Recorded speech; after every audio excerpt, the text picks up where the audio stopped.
How we doing, everybody? Welcome back to the 2023 Derby City Classic One Pocket Division. This is round 6. We have Fedor Gorst and John Schmidt. Fedor surprisingly has a loss. John has no losses. This match I look forward to. Once again, this is the Derby City Classic 2023 One Pocket Division round 6, and I am your host, Scott Frost. Looking forward to bringing you this match, and thank you to Railbirds TV. While you get a chance, go ahead and go to YouTube, like and subscribe the page, and let's get this show on the road.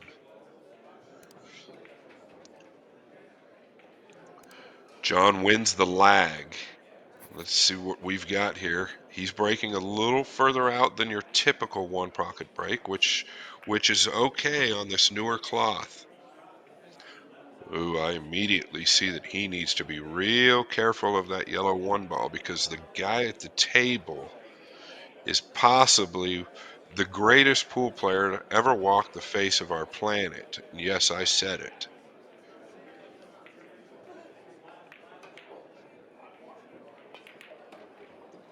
Well, he cut that with ease, no love, and immediately Fedor Gorst takes a 1-0 lead in this race to 3.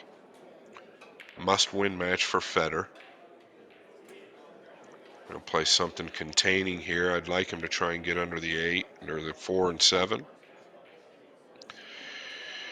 Cut the 1 in like it was nothing. John looking to come off of possibly the 7 and wrap around 2 rails up towards the 11. I like the shot. He doesn't. He's now looking towards a foul. I think this is okay, but he knows that if he doesn't cover up that 4, he's going to leave a bank. So he needs to really be cautious of this cue ball. Oh, he's done really well, I think. Yes, he's done well with this.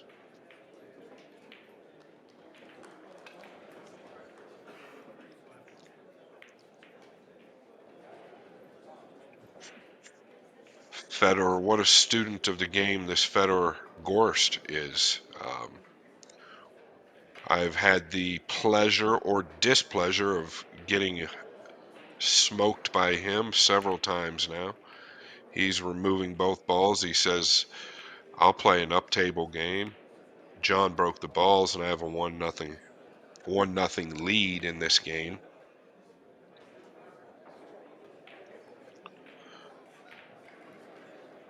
Let me get that ball count fixed for you. Sorry about that. Fedor has a 1-0 ball lead.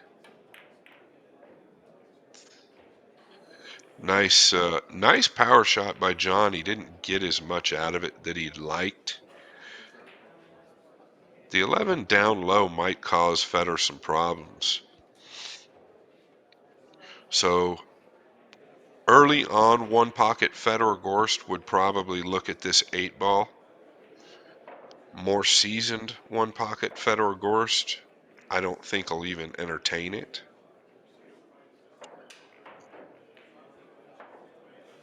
I keep looking at the 7. I think he's got to cross the 7. He's got a window there, and that's what he looks like he's going to do.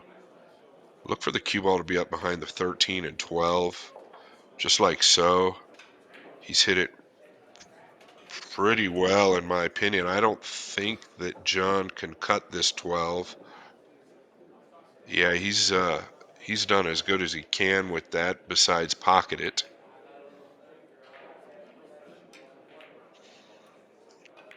Uh, John has an option. He can play the 13 into the top side of the 7 and try and stun his cue ball over towards the 5.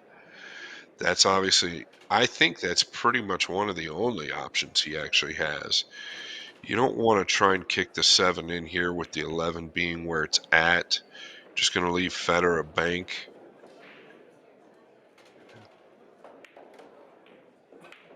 Yeah, Fedor can bank that 11 if the cue ball's where the 7 is, because the cue ball can run into the bottom of the 2, and it's pretty much a free shot. So he's looking to do something with the 13 or 12. The angle might be, he's looking at the 9 2. Can he shoot the 12 into the 9 and 2?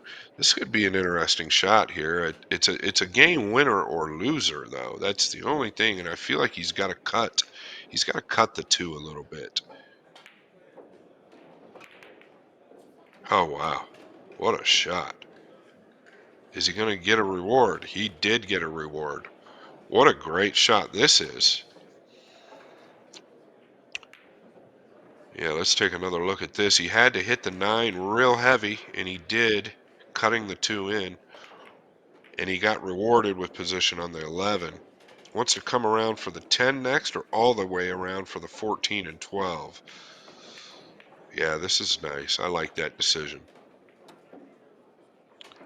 But he got a little funny. I think you've got to take the 14 here, but he's going to the 12. Or excuse me, he's going to the 10.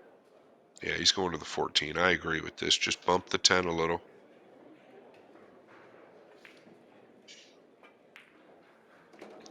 Nicely done. Cutting the 12, one rail over for the 10.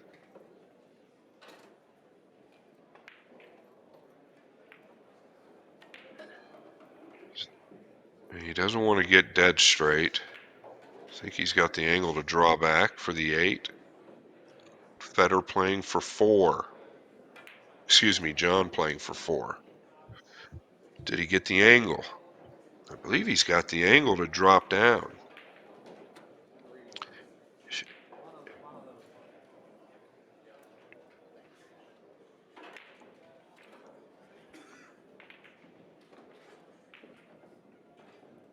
Yeah, I think John's got to drop down and just bump the 15 and get a cut on the 9, or is he drawing to the 13? It looks like he's drawing to the 13.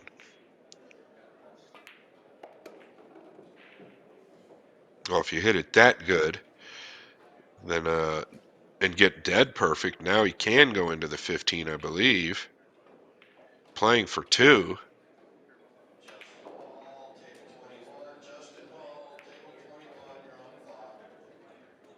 He's overcut it a hair, which allowed the cue ball to dive a little deeper. Now he needs to be careful. Cutting at this 9, you could scratch off the 2.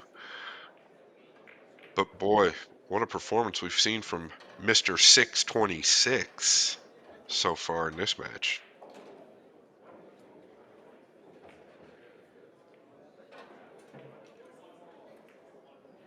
I don't think that's going to get there. Now, with most people on the planet, I would say John is pretty safe right now. Yes, Fedor has the 15. But with this guy, I mean, I'm not surprised if the guy gets 4 or 5 balls right here. I've seen him do it numerous times.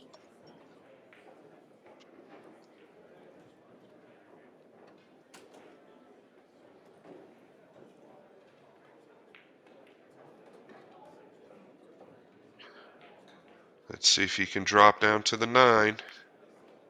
He's overhit it.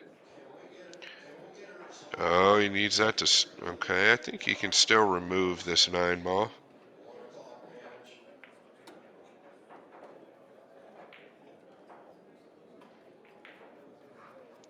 He might have to slow roll it, though. He could double kiss it and just slow roll it if he wants. He's going to hit it with a little speed and try and get it. Yeah, he's going to double kiss it if you hit it hard. That was my only fear with this. If you slow roll it, you just keep him behind the 9, cutting him off from everything up table. I don't know that the 9 banks. A little fun fact about John Schmidt. I grew up playing with John, and a lot of people have his one pocket game underrated, in my opinion. John used to be almost a world-class 9-ball player, in my opinion, and we would play races to 5 one pocket and races to 13 9-ball for 2,500 to 5,000 a set, but we had to play one of each. Oddly enough, we did this 4 or 5 different times. Boy, what an accurate hit. And this is what he does best. He's going to get that one. But we played this match 4 or 5 different times. And oddly enough, I would win the 9 ball and he would win the 1 pocket. And this is when I was more in my prime and where John was probably in his prime. So it was just really interesting. I always, obviously, we matched the game up thinking that I'm going to win the 1 pocket, he's going to win the 9 ball. And it always went the other way around. I don't think there was a single time where I won the 1 pocket and he won the 9 ball. Back to the match. Fedor playing for all four. John needs one. He needs to be careful here. Here's the problem. Fedor tried to roll the 6 in and leave John snookered behind the 5, and the table might have got him a little bit. I can't imagine Fedor going to aim that poorly on the shot. So Mr. 626 has an opportunity to take a 1-0 lead in this round 6.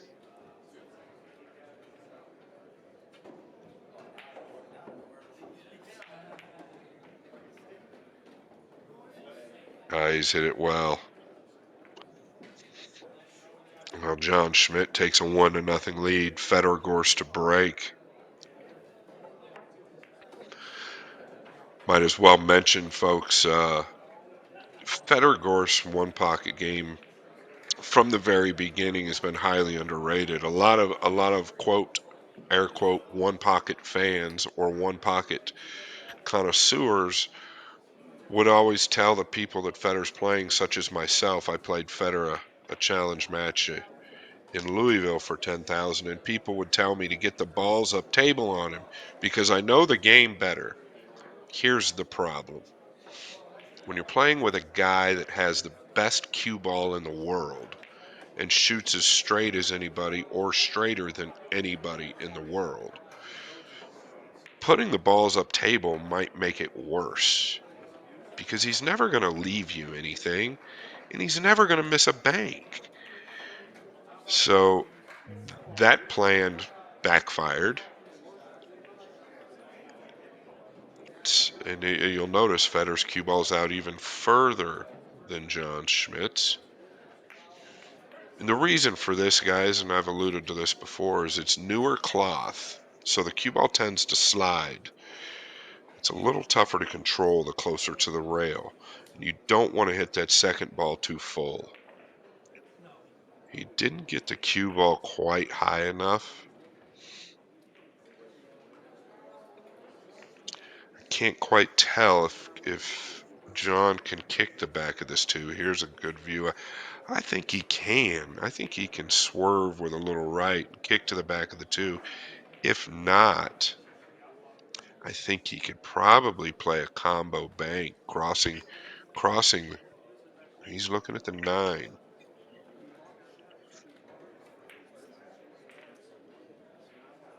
Well, quite well done. Very well done. John looks like he's here to win this match.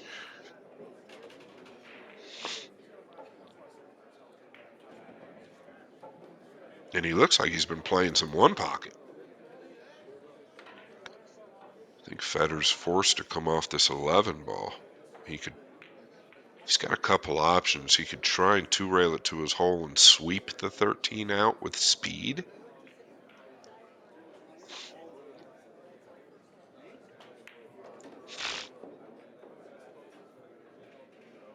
I feel like that's a little risky, hitting it with speed. Fedor is a risk taker, but he's more of a control player.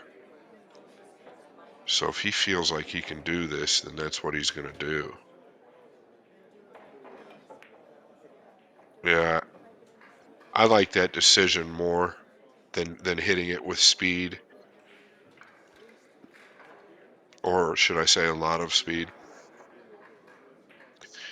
Here's the problem with playing somebody like Fedor. John immediately looked up towards the 11, and then he told himself, oh, wait a minute, I can't leave this guy up table.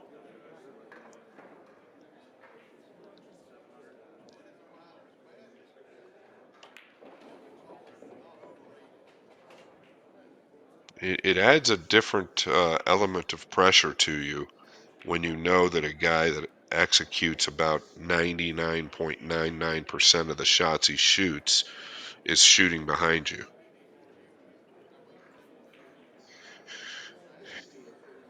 I can promise you against a lot of players, he's going to bank at that 9 and try and leave that cue ball up there on that rail. Is he taking a foul? I actually love the idea. I don't know that he executed it how he wanted. And Fedor might be able to cut that too. Oh, now he's looking at it. I don't know that he can reach it. He's right-handed. I love that shot, actually. Very containing.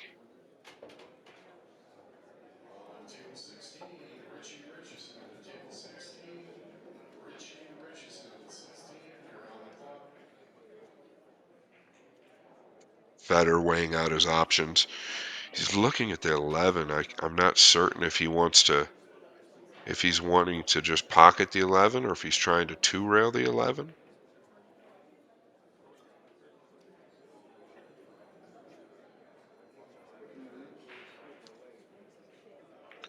I do believe the 11 is the shot, but what you want to do with it is a little tougher to predict due to the angle that he's at.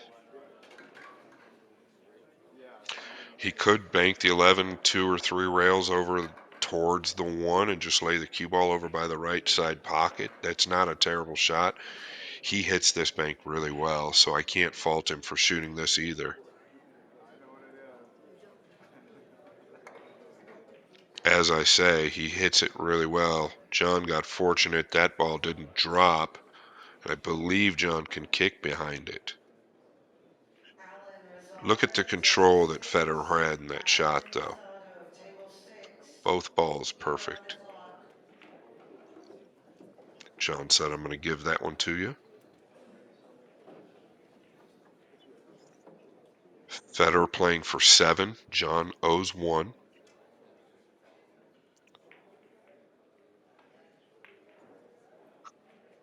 Now, if Federer can do it, it would be ideal to lay that cue ball behind the 13.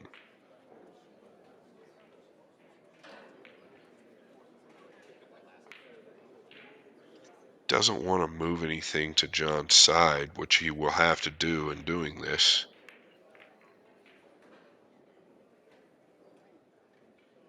So John's making him work. He's giving him some trouble.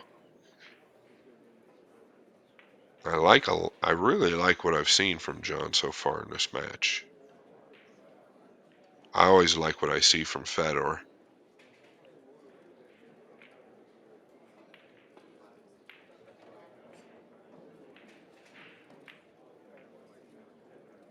Really taking his time, which I like.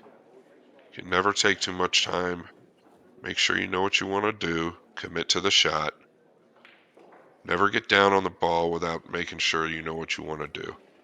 Full commissions here. You want to be committed fully before you pocket something, before you play a defensive shot.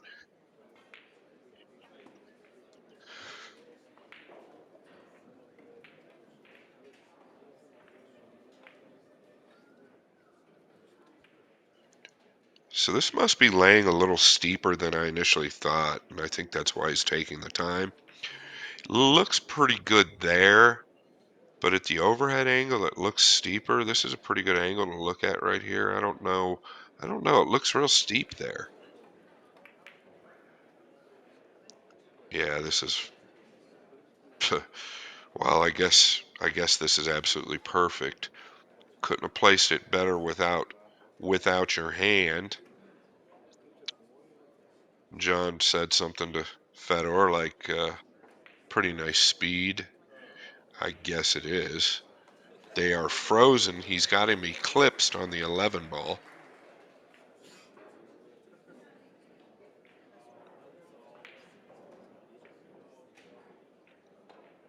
Boy, what he's forced John to do is possibly take a swing at the 12, which is no good because that 8 becomes a huge ball for Federer.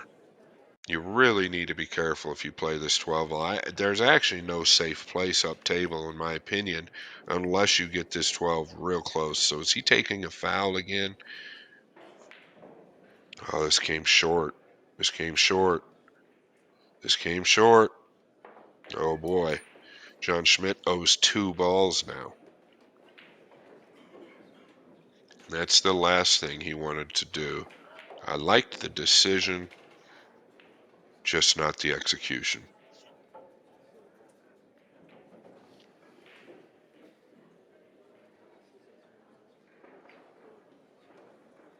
Fedor looking to shoot the 8 and possibly drop below the 2. The issue with that is position to your 3rd ball.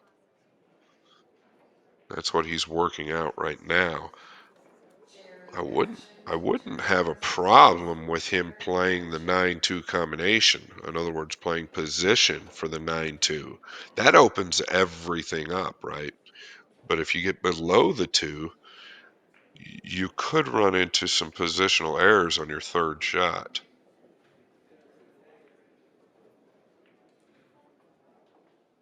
See what he decides.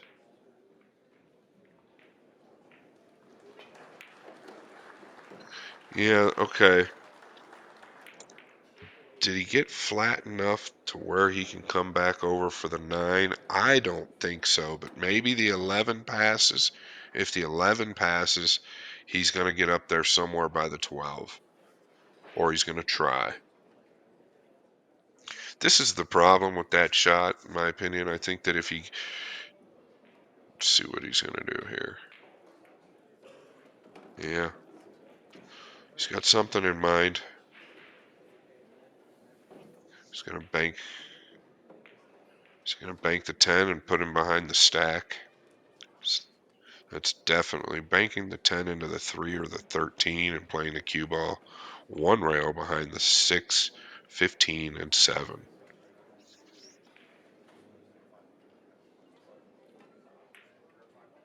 Oh, it went. Boy, it didn't have much room to go. I know that. John Schmidt escapes death right there.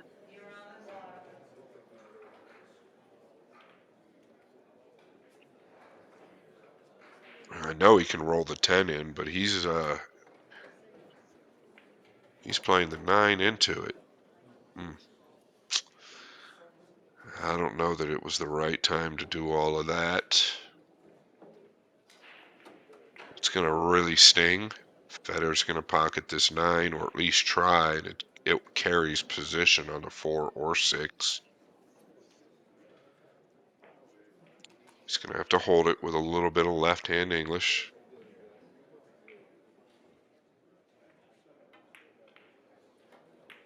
Well, he's hit it short. He's hit it short.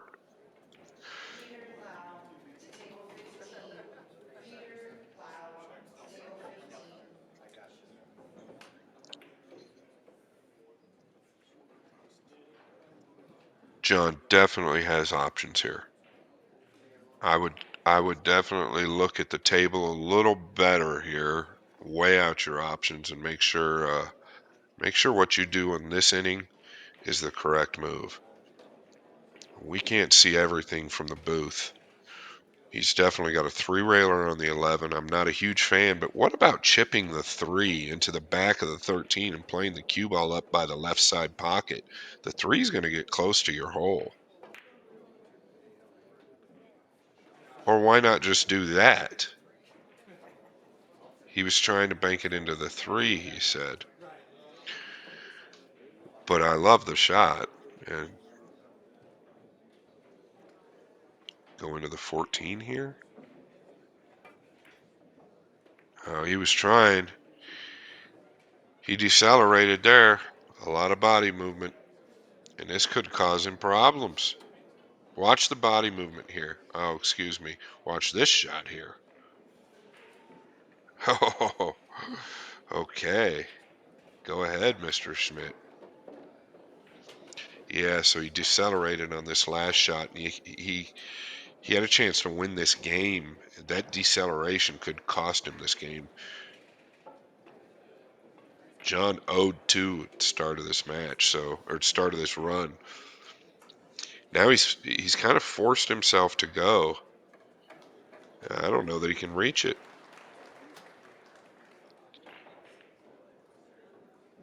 Oh boy. I would hate to have that shot for the electric chair. Opposite handed, completely elevated over the 14. Good Lord. Oof, oof, oof, oof. I can't fault him for shooting it. He's got 2 balls that are going to spot up here. I don't know what that does.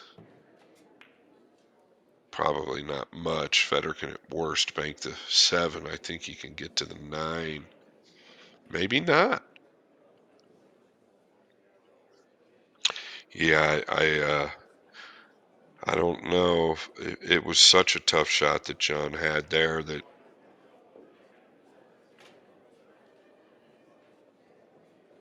I don't know that I would have shot that. He's going to probably play it across the 7 and send the cue ball up towards the 15. Hit this ball fat. Yeah, he's hit it short. That was the cue ball. It's okay. John can kick behind the 7. He can also bank the 6 if it lays good and force follow that cue ball down and drop down behind the 7. It's just got to lay right. That's one of those shots. If it's not on, you just can't shoot it. Now you notice if he just soft kicks the 7 out, and I know he has room to do that, it pretty much leaves Fedor with nothing. He looks like he's in this go mode.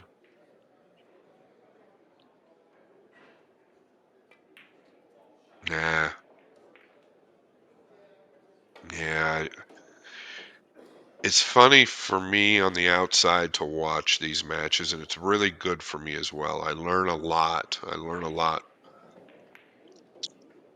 But sometimes these guys get in a mode, and it tells me that I get in that mode. When you make a mistake, your mindset completely changes. You feel like you're forced to do something, when in all reality, nothing's changed except for the fact that you're just at the table with another inning. But when you feel like you're forced to go for something, it ends up putting you in positions like this.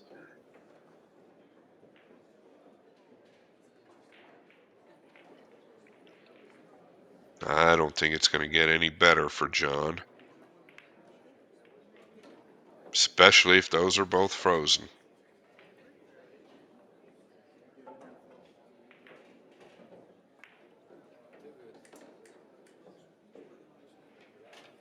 I believe they are by the reaction of John. That means, guys, that he has to get the cue ball to another rail in order to make a legal shot. This is dangerous, and he knew it.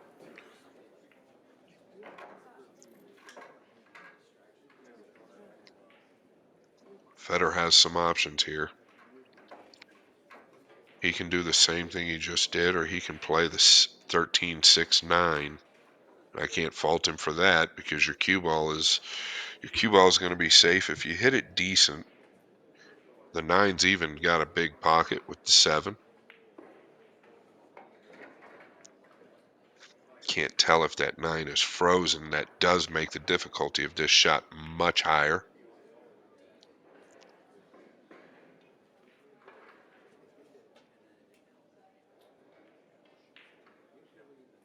Boy, Fedor is really good at these multiple ball combinations. He's hit that one a little poor. The 9 looked to me like it was frozen by the way it reacted, which makes that shot much more difficult.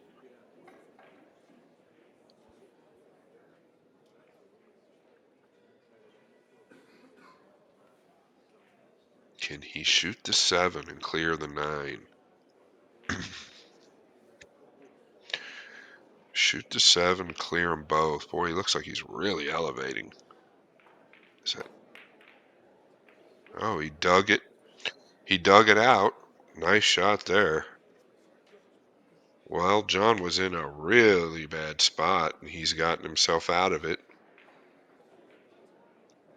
Fedor going to swing this cue ball up towards the 15. No, he said let's go back up table. For a guy that doesn't know the up table game, he sure likes to put him up there if he has to. He's totally aware of how good he is up table. He's very aware of his cue ball, his banking ability, and his shooting ability. And I think that John Schmidt's very aware of all of those things as well.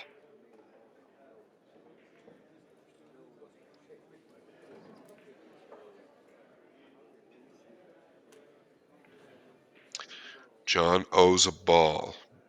Fedor needs 4. We're in the second game in this race to 3. John leading 1 games to 0. I am your host, Scott Frost. 2023 Derby City Classic. I don't know that that got there. I think that John can bank this 7. Maybe the 13. No, I think he can get to the 7. He's got to hit it heavy. Oh, he did, and he hit it well. Nicely struck.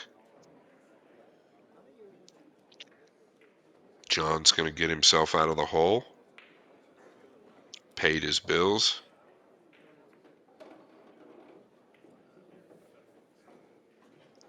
A little bit of a mistake from Fedor letting John see that ball.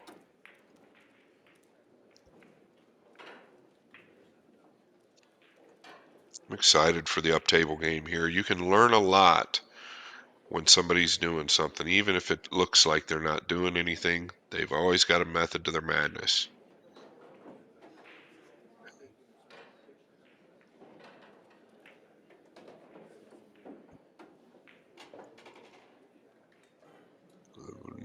Notice the 15, 12, 10 tied up on John's side now. Now John has to be a little careful. Can you see the 4? Boy, it looks like he's flat. If he doesn't hit this good, he's going to leave something.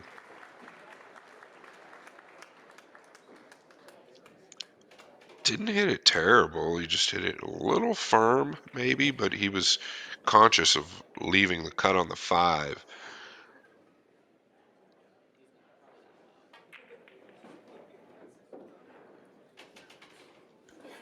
I don't know. With a 4-0 ball lead here, I believe just keeping your man down is probably the right move. But when you've got a young straight shooter like Fedor, you can't fault him at shooting at anything. That's what I'm going to say. Cutting the 14.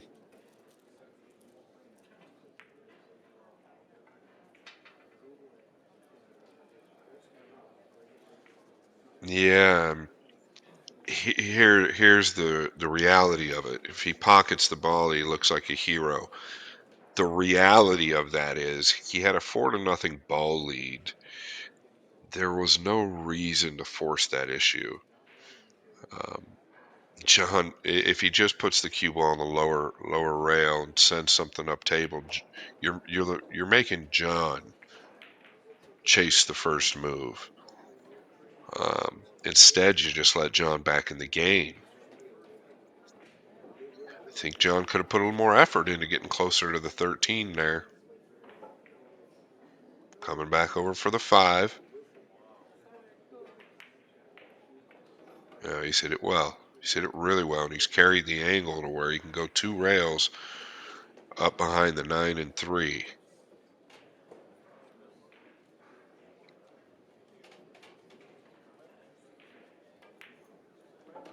It's got to pick up. It's got to pick up. It's okay. I like to hit that with a little less English, just to come flatter off that second rail and basically come stiff off the second rail towards the back of the 9. That way you're close to either or. Distance causes accuracy errors. So do you just roll this forward and take the bank on the 14? I do. I don't know if that's what he's going to do. Yeah, nicely done. John Schmidt back in this game due to an unforced error from Fedor Gorst.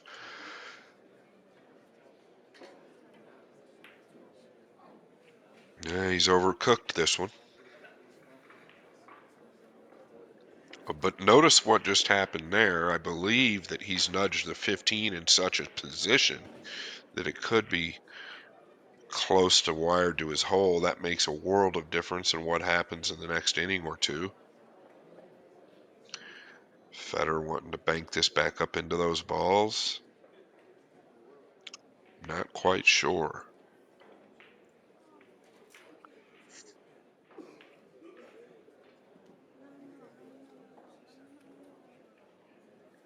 Is he looking to cut this? Oh, he's looking to kick and stick. He doesn't want that to fall. He didn't want that to fall. Boy, I felt like he could have done something a little easier than this. Yes, it was unlucky that the ball fell, but I think John might have had a bank on the 9 if it doesn't fall. Yeah, he could have long railed the 9 and gotten it close, even if the 7 doesn't fall. Well, now that the bank on the 7 looks a lot steeper than I initially thought. Maybe it's not bankable. Yeah, I think he's going at it. Oh, it was thin. It was definitely thin. This this is what you don't want to leave the guy at the table. You can bet your money he's shooting at this 9, and he's a heavy favorite to make it.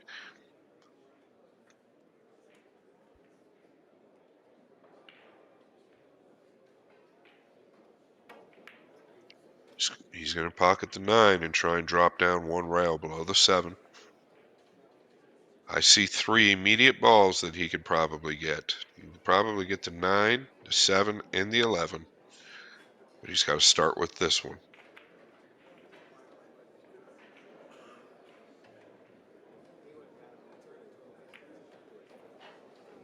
Okay, he's eyeing it up. Let's see what happens here. He's making a decision. He's really taking his time on this. I guess that goes back to what I was talking about, commitment. Even at 21 years old or 22 years old, you can take your time in these situations. There's nothing wrong with it.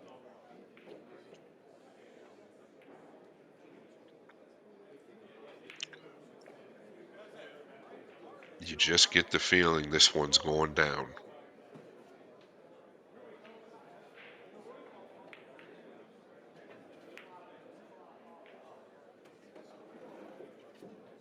You just get the feeling that one's going down. So the bank that John shot on the 7, he overcooked, but it was a lot thinner than it looked. He could have shot at something else after getting back into this game, only needing 4. Now Fedor only needs 3. Playing for the 7, going to drop up for the 11.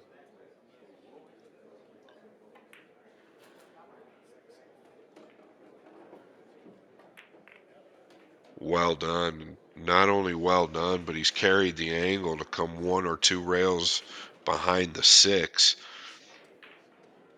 And you can rest assured that's what he's going to do. Unless he doesn't feel comfortable pocketing this ball with low, he could cinch it and come 1 rail over and take the long railer. But as I mentioned earlier, that 15 and 12 could be threatening. So I think he's got to go all out here. Just try and get this 11 down and come 1 rail over or 2 rails over behind that 6. I like coming 2 rails towards the 6. That way you take the scratch out of play.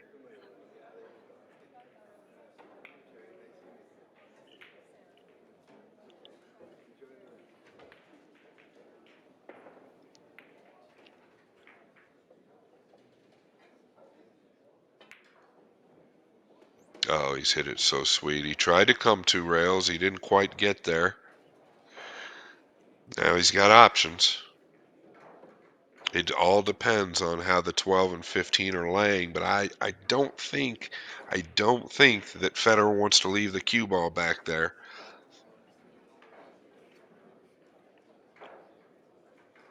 Let's see what he does with the cue ball.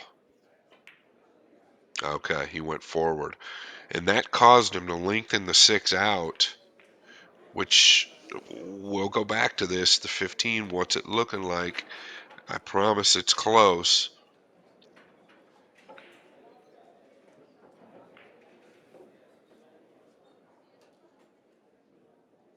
What's that saying? You never want to put a scared cat in a corner? Well, John needing all the balls, you never want to force him to go, and he has gone, so he's dropped that ball. John playing for 3. There's 2 ways to play this. You could play the 10 into the 12 and open everything up. He's going straight at it, so we're going to find out. And it was wired up, referring to when Fedor nudged that ball a little earlier, or John nudged it earlier. He's got an option here. He's looking at the 3 railer and sticking on the 15. I think you've got to shoot the 12. Watch out for that point.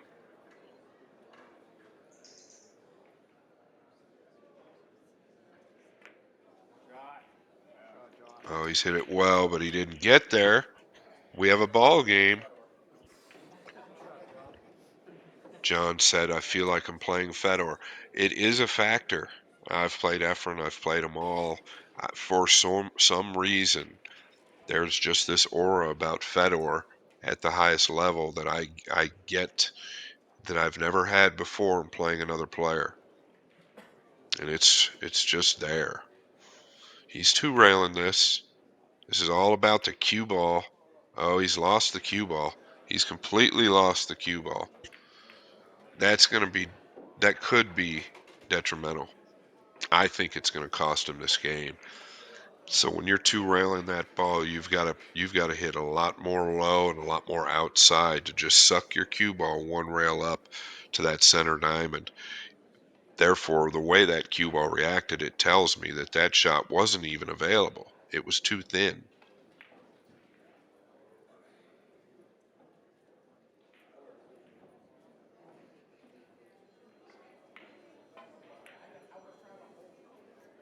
By the hair of his chinny chin chin, it's coming up.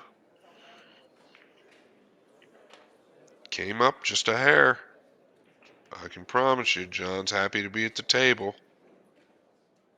I like trying to 2 rail this out and swing your cue ball around. He's going to try and pinch it with inside. Boy, you need to be careful with that. You're going to leave a return long railer. I like swinging it, hitting the 10 full with middle left, swinging your cue ball 2 rails and swinging the 10 2 rails. This always seems to leave a shot playing it this way. Oh, he's hit it with a lot of speed. Listen, it's not terrible under the circumstances. I think it could have been much worse, but you don't want this guy shooting at any type of bank to steal this game back.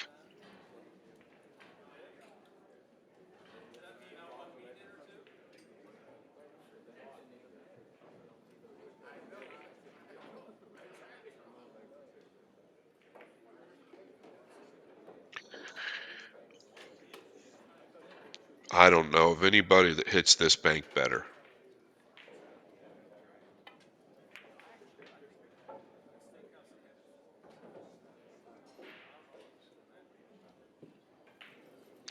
Nice speed, though. Very nice speed. John has an option here. He can play to cross it over with left-hand English. There's a concern with it, though. You're letting that cue ball go, or you can kick and stick this ball. He's going to cross it. Center left, aiming thin. Oh, he's hit it. He's hit it really poorly. Seems like he's getting a little quick in his backswing. That's going to hurt.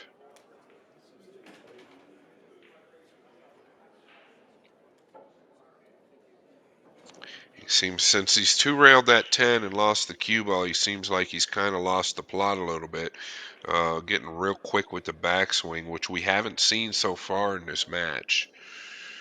I'm speaking of John. And he knows it.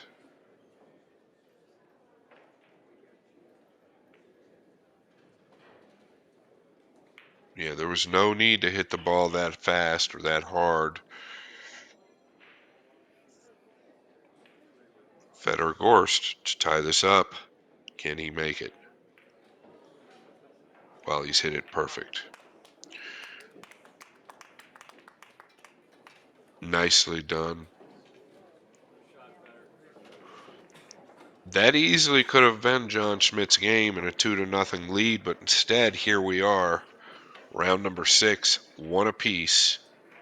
Fedor has a loss and John doesn't. So this is a must-win match for Fedor. And I'm just looking at body language. John racked those balls fairly quickly, right? Like it just didn't seem to me like he paid much attention to how. And now he's much closer to the rail than he was the first break. Okay. Excuse me. I immediately see a couple options. I don't know that he can see the 14 or not, but he can definitely see the 1. There's also a carom. The 13 and 5 is a carom to his hole. It's a kind of if your back is to the wall shot. His back isn't to the wall here. He's got several options. But boy, looking at this, that 5 looks really good. Like you could almost play the 13 into the top of the 2, sweeping both of those balls and playing the 5, guaranteeing yourself position on the 9. He's not going to shoot. Well, he's looking at it, and I would definitely entertain this shot. I'm not saying I'd shoot it. I would definitely entertain it. He might be able to see that stripe on the left end. I think he can. It's tough to tell from either view where we're at here, but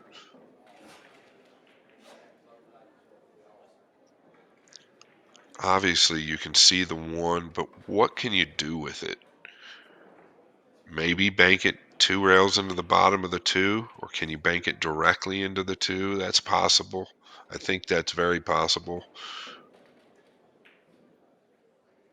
I think he's shooting the stripe that's on the left rail, 14 ball.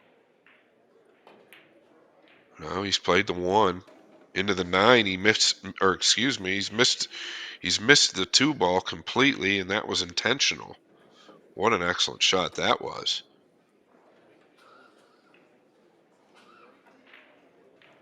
So here we go.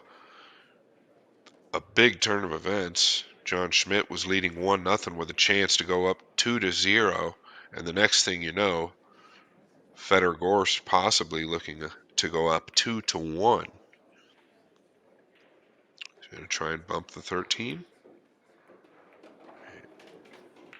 Well, he definitely bumped it. Let's take another look at this. Oh, he missed the 2 ball with ease. Great shot there. Very good shot. Awesome replay by Railbirds TV. Doing the most out here. Derby City Classic.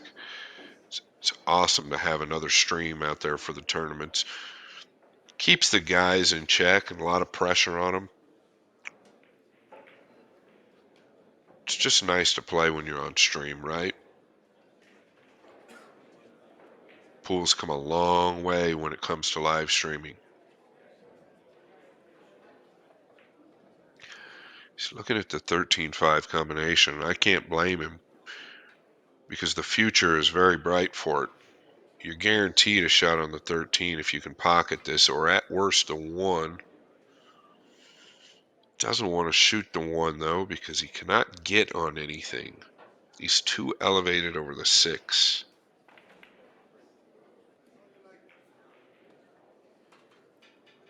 Oh, he's got the old double bridge.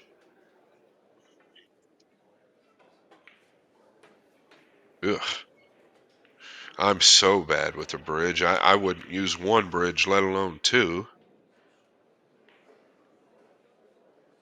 He's feeling it out.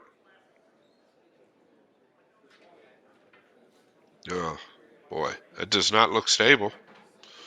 And he said it isn't.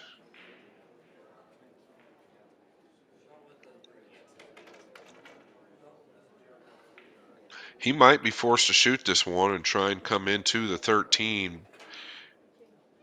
I just don't think he can get a shot on the 5 if he just shoots the one and comes over. But we're going to find out here. That's exactly what he did. Look at this. He's right back where he was.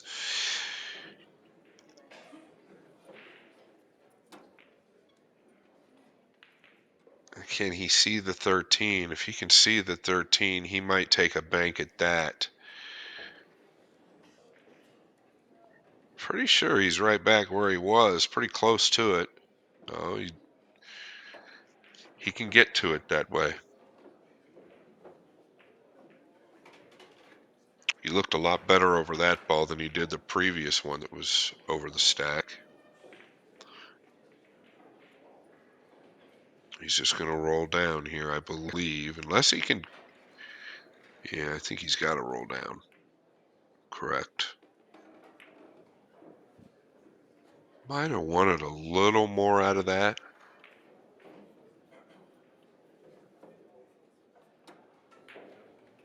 Pretty good view. I think he did want a little more out of that to where this might be free. I think it's still close to free if he overcuts the 13 with a bit of inside. That shortens the 13 up. That's what he did. But he didn't overcut it enough. He won't be happy with that. Fedor with a 4-0 ball lead. But he's left John a bank on this 4 or a bank on the 8, whatever he likes. I like the 4 because it's a lot more free. You're going to guarantee yourself some type of position on the stripe or the maroon.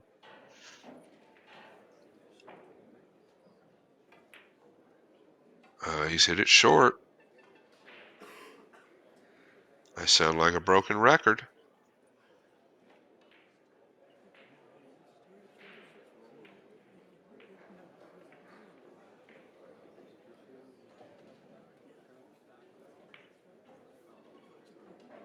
Looking at the 14, but I don't know that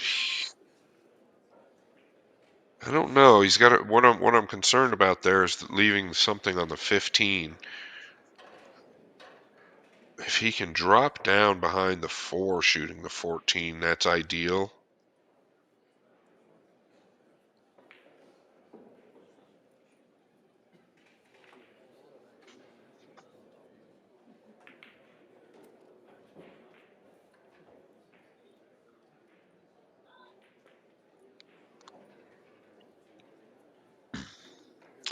Kind of a tricky spot, right?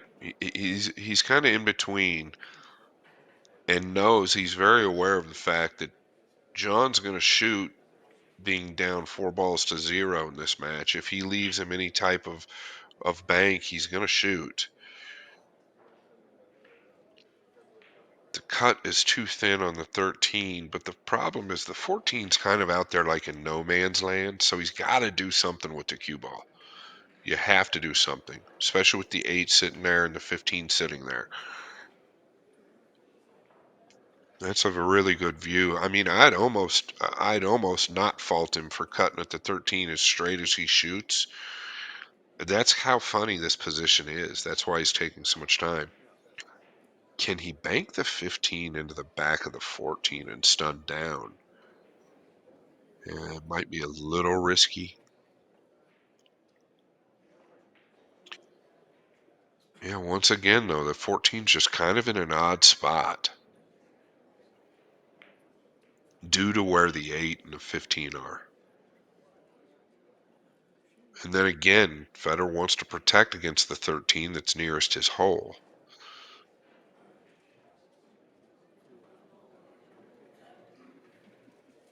He seems like he's made his mind up. Let's see what he's chosen.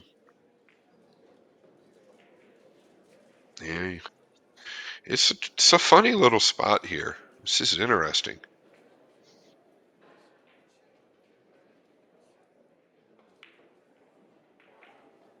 He knows the balance of this game kind of weighs on what he does right here.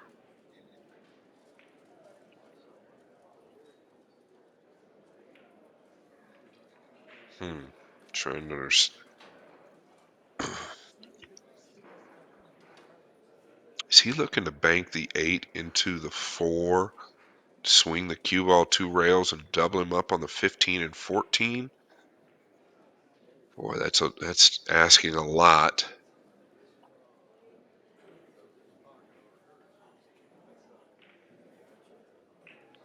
Oh, I see a shot. What about banking the 14 into the 4 and drawing your cue ball up towards the side pocket there a little bit? Hmm.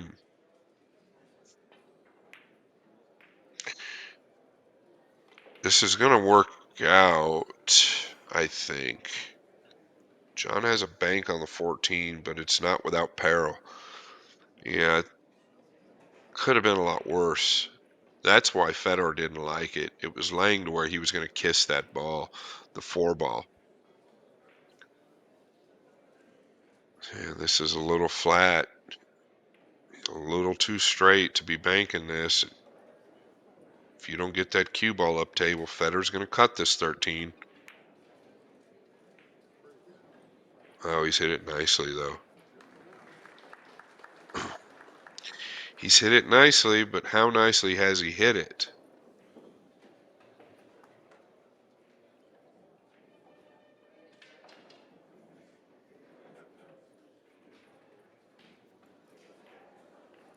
Kind of surprised Federer isn't looking at the 13 at all. It feels like to me when I play the guy, he looks at anything and shoots it. What's he looking at here? Hmm. Is he looking to 2 rail the 15 out and catch the edge of the 14 and send them both that way? Or is he looking to kick the back of the 15? I think he's kicking. Uh-oh. Uh-oh. I don't think he got there. The only thing good is that the 10 and 7 are slightly tied up. So John needs to manufacture something, but he's definitely got a shot. Hmm. Seeing a few errors from Mr. Gorst. John want to draw into these balls here? Ah, he was trying to draw on the 11. That's going to sting. If I could say John does anything wrong, it might be that he just doesn't quite take enough time. And I get he is a rhythm player and a great player at that, but maybe there's times where he's rushing just a hair. He's got options here. He's trailing 4 balls to 2. I think you've got to shoot at this 4. It the rewards are very good.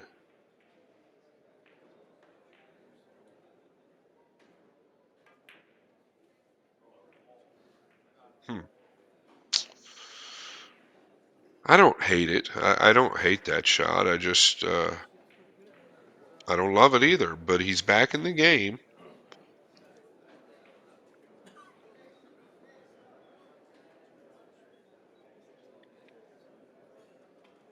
Looking to see what he's got here.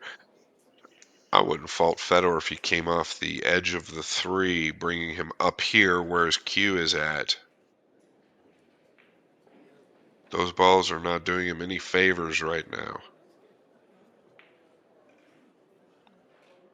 If he can get any way, shape, or form that he can get up there where his cue is at is probably ideal. I would like to leave the 12 and 10 there as blockers on the 13. So if the angle permits to come off of the 3, getting him up there nearest that left corner pocket is he looking to do even more by banking the 15? Yeah, keep your eye on the cue ball here. Yeah, ended up with a pretty good kiss on the 3 and 15.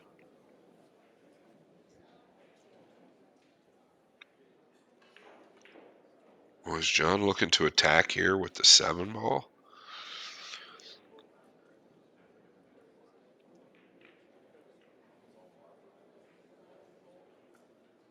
Oh, he's okay, guys. He's playing the 10 off the edge of the 3. Boy, this is dangerous, I think. Unless he's kicking the third. Yeah, that's what he's doing.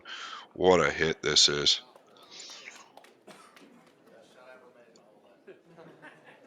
Excellent shot there.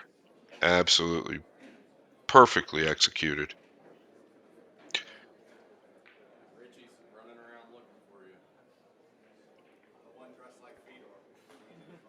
Alan Sword in the background. Very good friend of mine. Great for pool. He and his brother Jason Sword, Alan Sword, both guys have managed Fedor for the last few years. They managed me as well several years ago. Became very good friends. Good family people. They've been real good to Fedor. And let's take a look at this. Watch the control. Nice control. That cue ball, I mean, just was very, very top tier shot. Very good quality. And I believe that Federer's cut off of the bottom of the 15. That makes life even tougher. I feel like he has to come off of the 6 ball. But even that is not easy.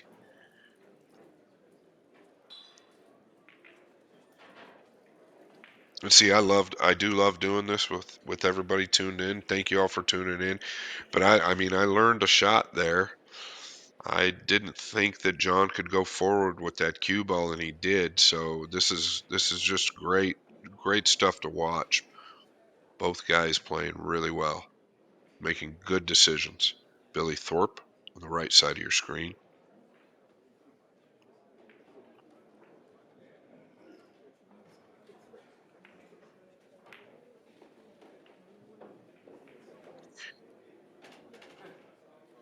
I believe Fedor won the banks in this tournament.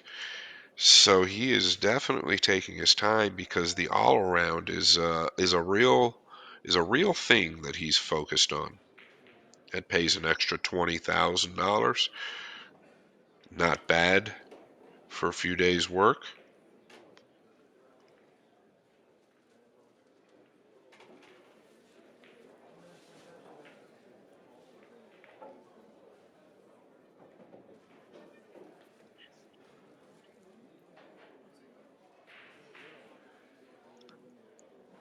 He's definitely listen. When this guy takes time like this, he means business. He's 2 railing the 6. Watch this cue ball. He's gonna duck under the 3. 1 rail. Oh, he's overcooked this. He's hit it way too thin. Really surprising to me. He could be fatigued. I mean, that's a definite possibility, especially winning the banks. This is the most grueling tournament on the planet, and that is known by all. John really needs to take advantage here.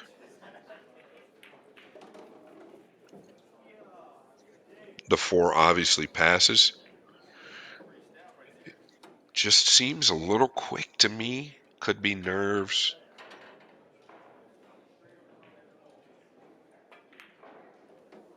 This is nicely hit. When the balls get around this type of area against this guy, you're in trouble. He runs the balls in these packs very well. Wanting to bump the 7 here? Yep. Nicely done. Where's the cue ball? Can he draw out of this?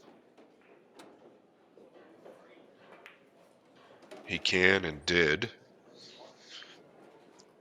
And just like that, John Schmidt's playing for 2, coming up for the 10 next. And we've got a new leader in the clubhouse. John Schmidt takes a 2-1 lead. Fedor Gorst had a 4-0 ball lead in this game. And neither one are making a lot of mistakes, but it seems like the mistakes both have made have been grave errors. I am your host, Scott Frost, the Freezer. Thank you all for joining us. Railbirds TV, coming to you from the 2023 Derby City Classic in Elizabeth, Indiana, Horseshoe Casino.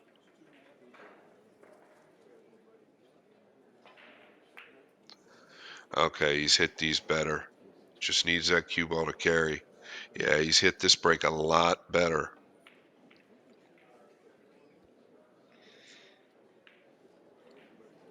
Well, the 3 immediately sticks out at you, but the problem is you bank the 3 into the 4, you sell out the 1. He's going to follow forward on this 11. Yes. Uh-oh.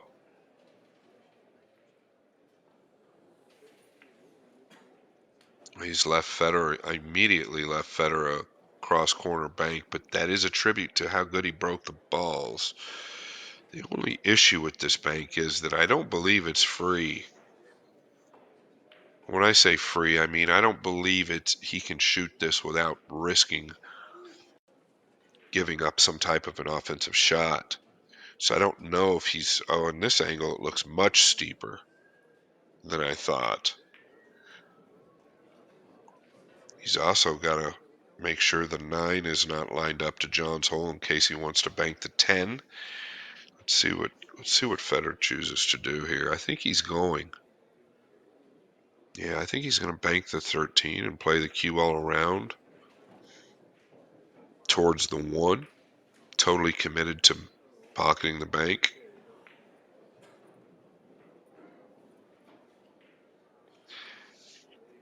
I just feel like this cue ball might be coming off pretty hot.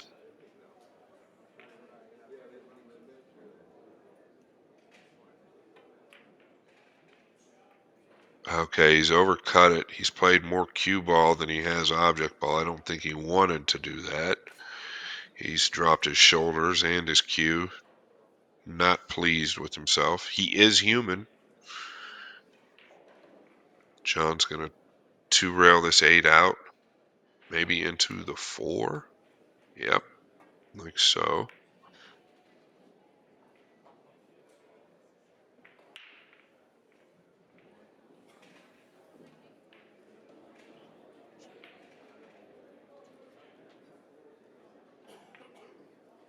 Hmm.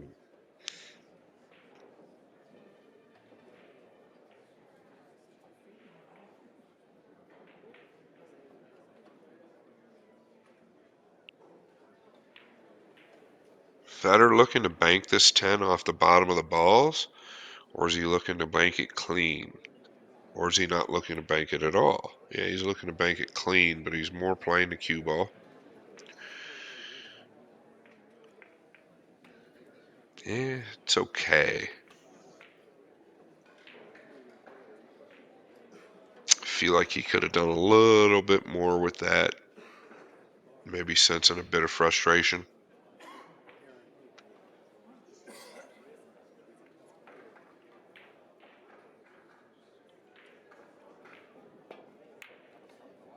Oh boy, look at this off the balls. Oh boy, this is going to turn out okay for John. Notice the 9 is not bankable. Think he's going to come off of the 2 ball. Like we saw earlier in the match when Fedor placed the cue ball literally right behind the 13, froze to it. I think this is a similar shot. See how good he does. He's not done terrible. There's nothing wrong with that.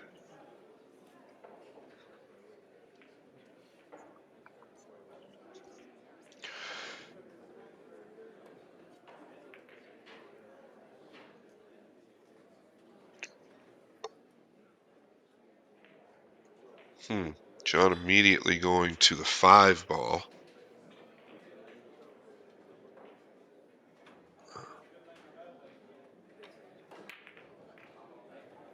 Yeah, he was trying to get a little more off of that ball, going one rail into the stack. He's done okay. I think Fedor's got a 2-railer.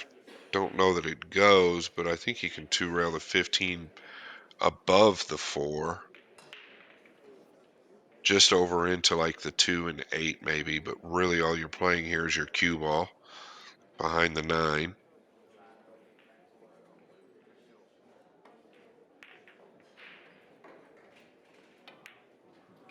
Yes, like so. Yeah, nice shot. Very good shot. He's cut John off from that stripe that's I believe the 14 ball that's below the 5. So that's big when you cut that ball off. And he's cut the 5 off as well. So at this point, I might take a look at maybe going rail first on the 7 just to protect the 9 and possibly leave the cue ball over here towards this lower right diamond.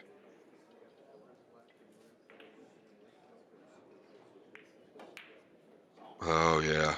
This has gone sideways on him. Oh, did he get lucky? He did not. Yeah, this has gone real sideways on him. Fedor ran to the table. I immediately see 6 balls that he can get.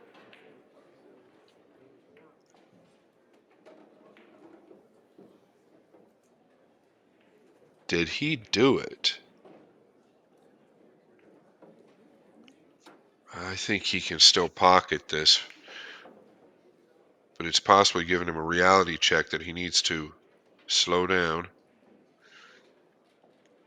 I don't know how straight he is on this 12 ball, or excuse me, 14. Does he have enough room to cheat it and come over to the 12? This is very well hit.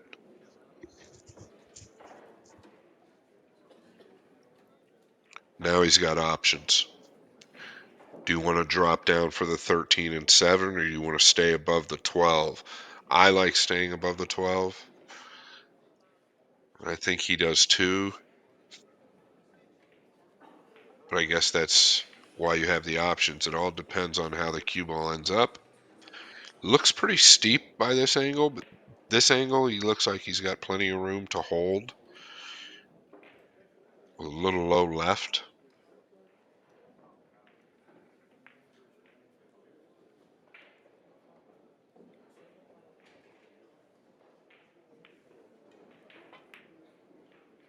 Oh my. This is uncharacteristic. I've from the signs I've seen, I feel like he's a little bit fatigued. Um, Not making any excuses for Fedor, but he just doesn't miss balls like that uh, normally. Nice stroke, John. Well hit.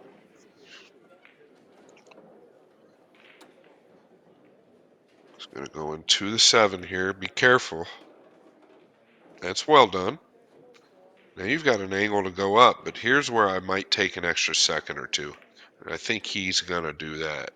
Here on this screen, it looks like you can draw back and maybe get the angle on the 7. If you could do that now, I'd do it, but the other angle looked like he was too steep. Yeah, he was. Set to settle. Very well struck. He's gonna he's gonna play to get this cue ball to the left side rail and carry an angle on the 7 ball. Big shot here for John in this match. Uh uh uh.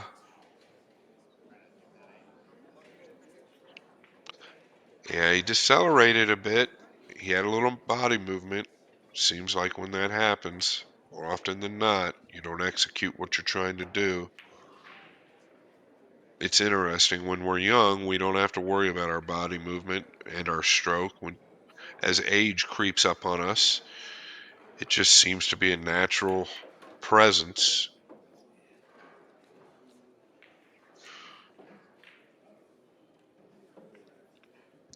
Well, John Schmidt in total control still.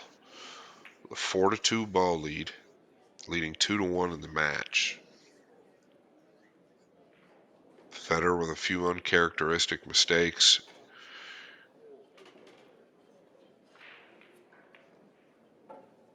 And actually, he's got him in a little bit of a funny position here. John needs to be real careful. Yeah, okay, he took care of the cue ball nicely. Very nicely done.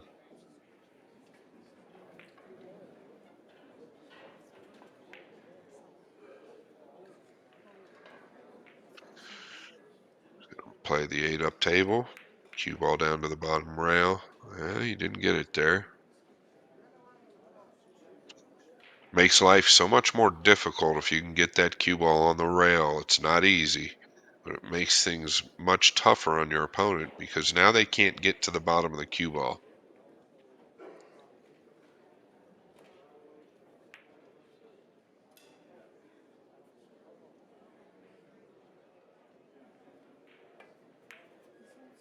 Oh boy. This is a mishit. He's kind of gotten away with it to the fact where the cue ball is in such a tough position. I don't know if Fedor wants to elevate or not. I wouldn't be surprised if he does elevate to draw over or stun over behind the 3 and 15, but boy, that's a difficult shot. I think you just got to go forward here, and that's what he's elected to do.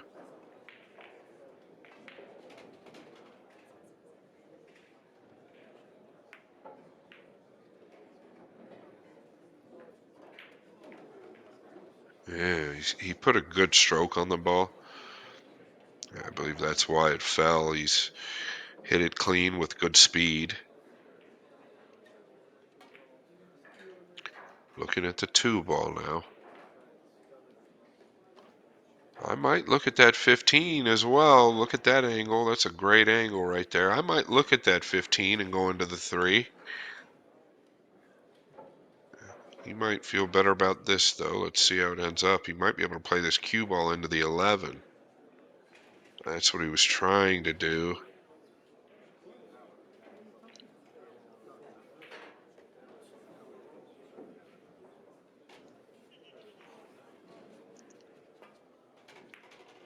Oof. Boy, I feel like that was unnecessary. I thought he could have either kicked and sticked, or I thought he could actually shoot straight at it and spin it out up table.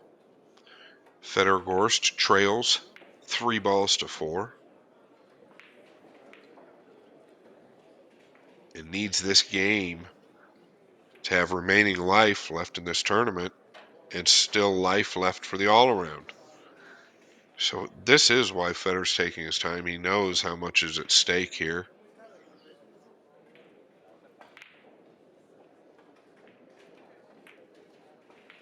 Oh, he's hit this well. Oh, it's dropped down. He's not happy with that.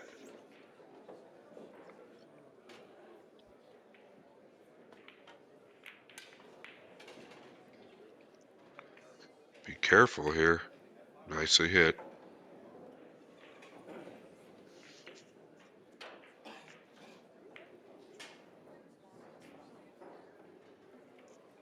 Federer's definitely not pleased with himself. I know he's a character of few emotions, but if you get to know him, he's got a great personality. He's actually funny, very funny kid. Um, but if you get to know him, you can start to read his body language, and he does get frustrated, like the rest of us. Is he looking at the 7 right now? I just don't know what payoff it brings.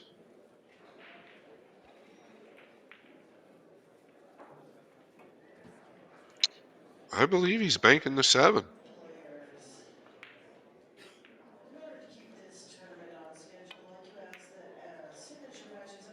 Wow. Look at this hit. Look at this hit. Wow. What a shot that was. Got position on the 1. I never saw that coming. He had to have elevated. Tough to tell in that angle with the camera, but he had to have elevated to stun over. But the speed at which he hit the ball, the 7, I mean, it didn't go flying in. So he had to put such a good stroke on that shot. What a shot that was by Fedor Gorst. Hope everybody's enjoying this match. This is Scott Frost, your host, the Freezer. We are into round 6 of the Derby City Classic, and this is 2023 here in Elizabeth, Indiana.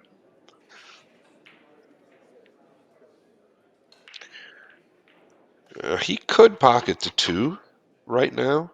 He's closer to the 1, so you can't fault him, but this is kind of a blind ball, and that's why he's taking so much time.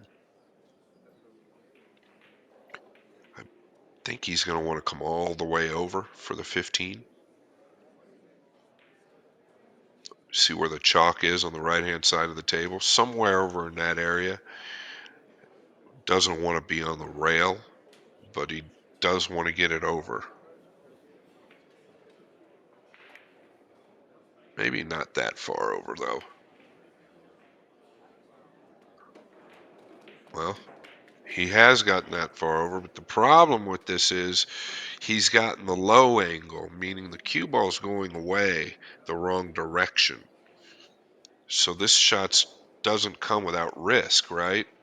He shoots this 15. Where's the cue ball headed? It's headed towards the bottom long rail on the left, which could sell out the 2 or 3 to John's pocket. Fedor does lead 5-4. I'm sure he's aware of this. Do you take the chance and go all out right now? Notice he's elevating. He's got a punch to get back over.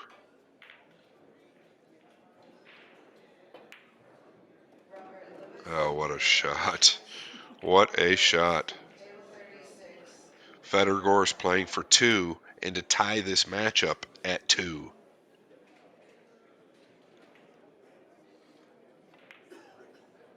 Now he's going to go check the ball count. Yeah. He says, yeah, I think I have 6.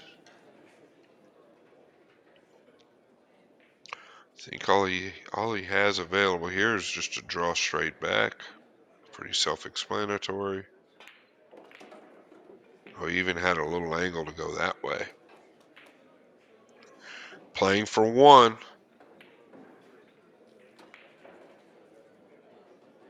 This has been a great match. I'm very honored to even commentate this match. What a match so far. Fedor Gorst trying to knock this 3 ball down to make it hill and advance into round 7. Keep his all-around life available. Really taking his time.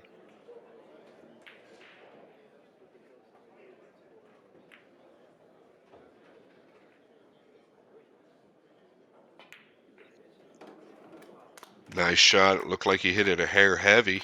What a run out by Fedor Gorst. Let's take a look at this 15 ball.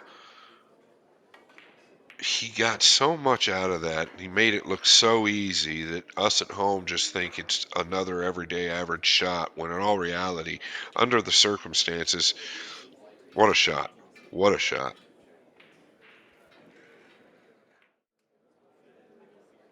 All right, here we go. John Schmidt to break him. Hill. 2 games apiece. It's been a great match so far. A couple of big errors here and there, but it's expected in this format. Especially at this stage of the game. Fedor Gorst winning the bank, so he's got some fatigue. John's probably got fatigue. He's broke them so. In my opinion, this break could be trouble for John, not for Fedor. Can't tell how steep the angle is on the 14. So if the cue ball was a hair lower towards the bottom rail, Fedor immediately could bank the 14 into the 2 and 10, and send that cue ball up into the top left corner, doubling him up on the 12 and 6. That's not available. He's too steep on the 14. But he can get out of trouble pretty quickly, I think, by just following forward on this 11.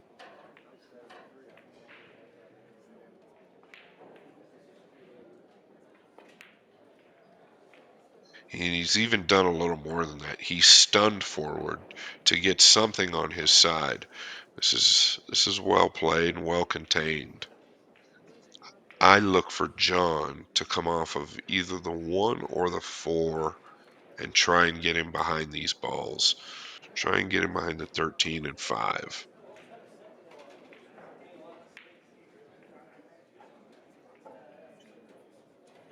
I don't see anything kickable right now, so I think it doesn't even look like he's gonna. Yeah, I don't know about that. I don't think I'm gonna leave Fedor Gorst wide open in the center of the table. Hill. I just don't think I'm gonna do that. So I don't know about that decision. Think he could have taken a little more time and found something a little more powerful.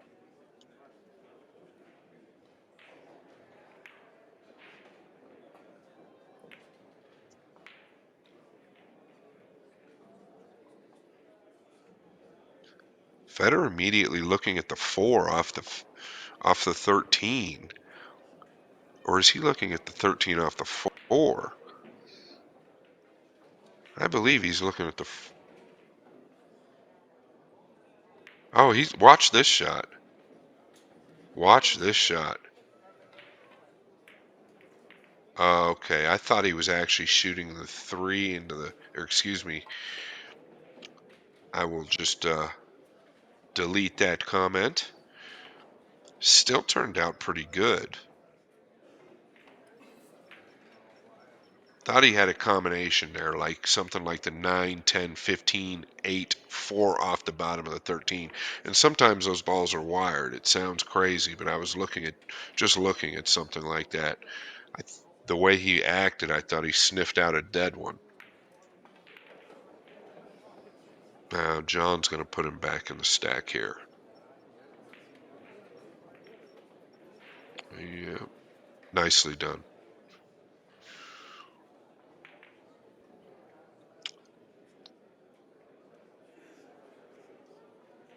This causes a slight problem for Federer.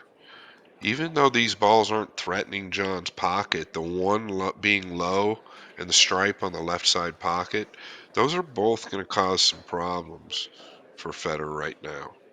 John was aware of that. That's why he elected to open the 14 and 2 up and play this cue ball into the stack. Federer's considering a foul, and I can't fault him for it.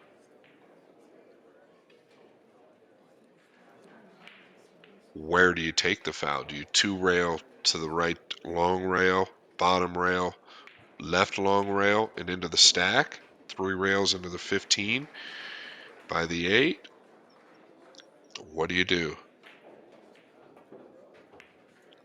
I don't like doing anything with the 11.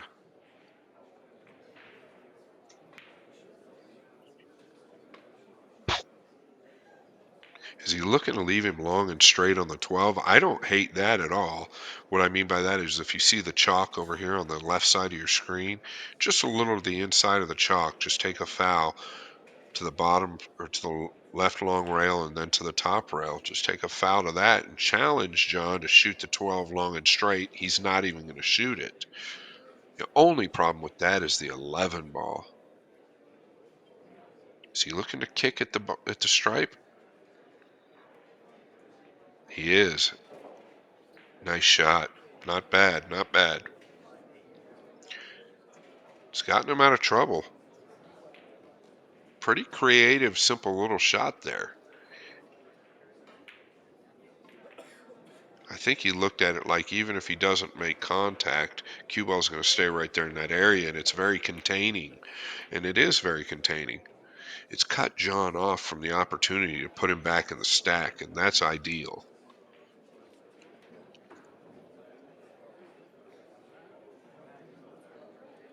Is he two railing this 11? Uh, uh, needs a rub. Oof, he gets a rub there.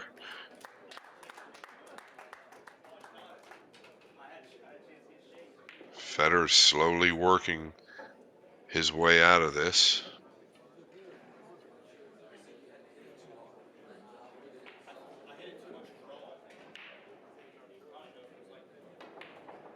I don't like doing anything with the 12. That's the ball near their left side pocket. Can he do something with the 2 and stick them in the stack? Play the 2 off the top of the 11? Watch this shot. Yeah, just like so. Well done. Very well done. All of a sudden, it looks like Fedor's broke these balls.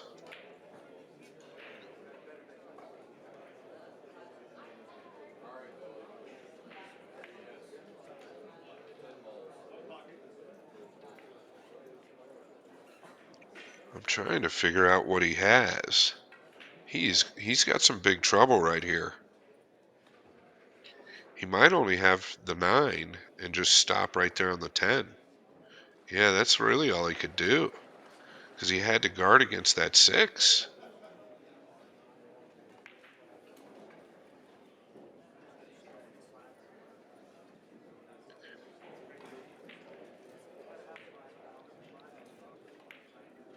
Guys, it's never a good idea to shoot a ball on the wrong side of the stack and leave the cue ball there. But when you're forced to, you're forced to. Fedor's going to try and draw this cue ball right back where it's at. He's done very well. He's even he's even cut the 11 off, which is really big.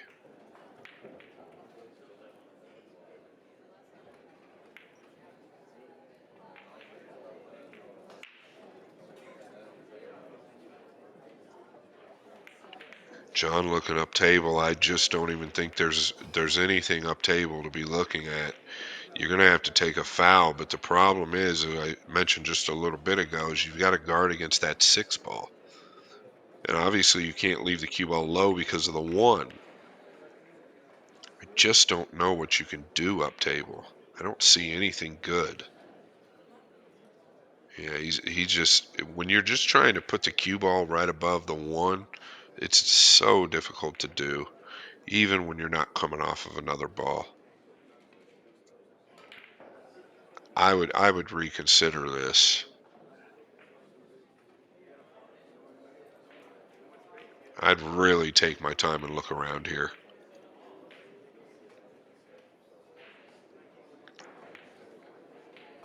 Trying to see if there's a better foul. Maybe prolong the game and take your first foul right there. Maybe Federer will do something and shoot away. I don't know. Yeah, this is dangerous, Hill.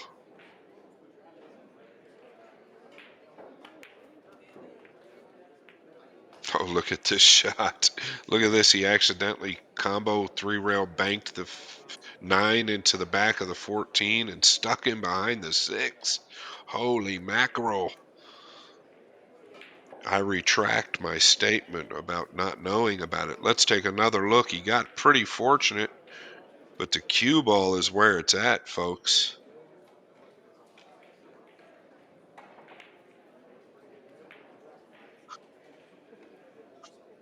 Definitely. Man, that changes things. I think Federer's got to kick 2 rails to the bottom of this 14 ball.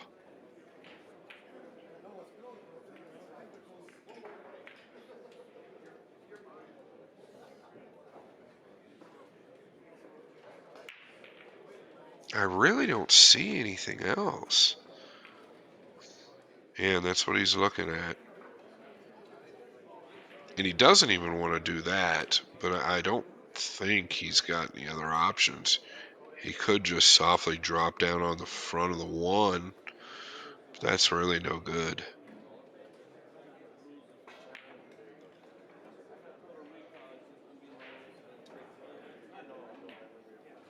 Yeah, that was tough to even make a hit, but that's really all he could do.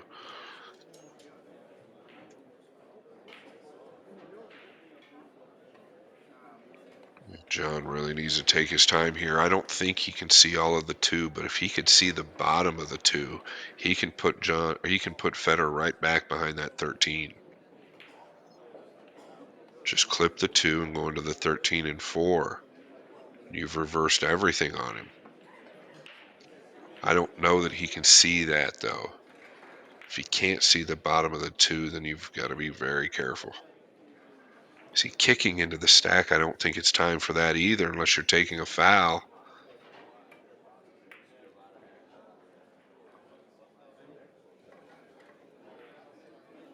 That's going to cost him, I think. Well, Fedor's right-handed. If he was left-handed like yours truly, he might be able to cut that one. I don't know that he can left-handed without using a bridge. Excuse me, I don't think he can right-handed without using a bridge. Okay, I immediately see that he could shoot the 15 off the bottom of the 10 and drop down below the 8.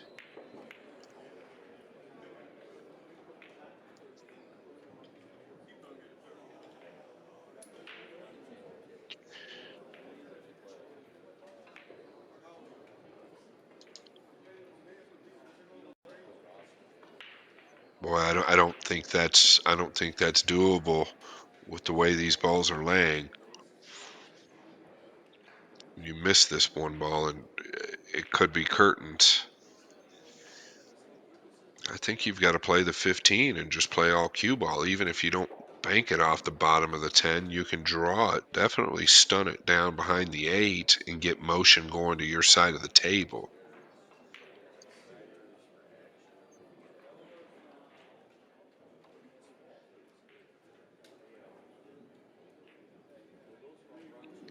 Boy, from this angle, the 1 looks doable, but from the straight on angle, and I like this angle for this shot. This is a perfect angle, but that 1 is definitely tempting. Fedor does owe a ball. He's shooting the 15. Yeah, this is the shot. Very well struck.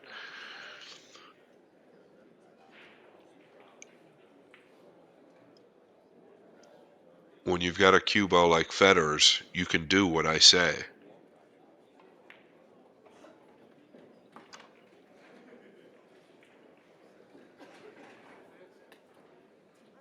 I would immediately be looking up table.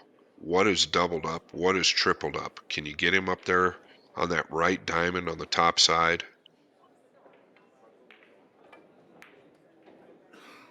This is what he's playing, but I don't know that he's gotten enough. Can the 5 go? And if the 5 doesn't go, can he see the 14? I believe at worst he can see the 14.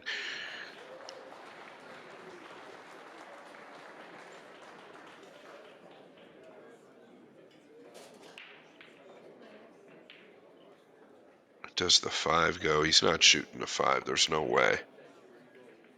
I think he's got to do something with the 14 here.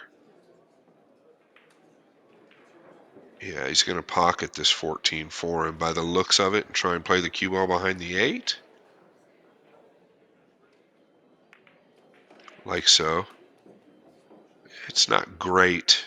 It's not terrible, but it's not great. He wanted to get him fully behind that 8. That would have been great.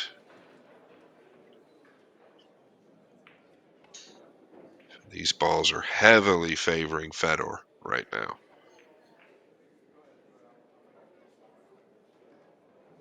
John needs to pay clear attention. Can you come off the 8 and sneak him behind the 2? I know it's tough, but boy, I felt like that was so risky. Oh, how fortunate we are, folks.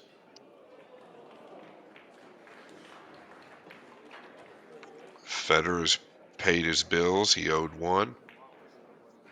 That was a big roll for John. I just feel you work this hard to get Hill and then take a. I don't know what you think's going to happen. Of course, the six didn't have to come that way, but you're just moving a lot of stuff. Fedor's got a bank on the 10. He's might have a bank on the 12. He might have a bank on the 4. There's a lot of mights here, but it's tough to tell right at the moment what he has. He can two rail the 8 out and stick him on the 13. I think that's what he's going to do. He might even get something going towards his hole here. Yes, nicely done. I like his patience. There's nothing that tells me Fedor doesn't like the up-table game. And that's what I sensed from him when I played him. I immediately knew, and you can sense this energy from the player when you're in the middle of the game real quickly. When a guy's not panicking to push them up table, you know that he feels comfortable with it. And it sends a message, right? It sends a message. I think John's forced to come off the bottom of this 12, in my opinion, but I'm not positive. Or the 4? Or is he going to the 10?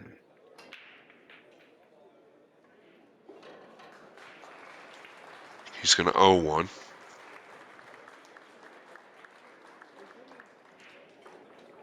It's not terrible. I don't hate that shot. Fedor can stick on the 13 and two rail the 13 out if he wishes, leaving him parallel with the 1. It kind of causes problems for John, to be honest. John might go back at the 8. I'm looking a couple innings in.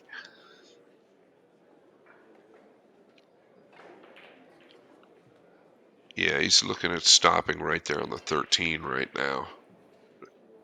Looking to make sure the 12 doesn't bank. It does not.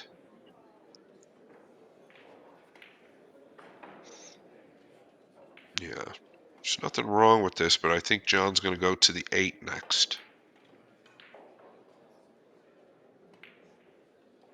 Yeah, I like it. I do. I like it a lot. There you go, John. Take a walk around the table and take a look at where you need to be. Yeah, you just need to be careful. Don't let this young man see that 11 ball up there where he can bank it one rail or the 13, whatever it is up there by that right corner pocket. You got to be careful drawing down because you don't want to leave a one railer on the 12. So this isn't guaranteed, and he knows it. I don't know about elevating. I might just roll. Ugh, boy, this is danger. Notice I pointed out that stripe that's up there. He's going to look at it. He's going to look at it, and here's why. He can get that cue ball to the left long rail over there behind the 2. I'm not saying that's the shot, but he's going to look at it.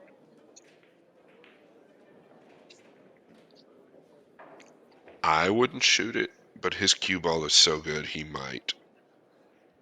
Okay, I think he's going to remove these balls or cross this over. Crossed it over. Hit it a little harder than he wanted. And John can take a look at the 2 ball now as well. I promise you he's looking at it.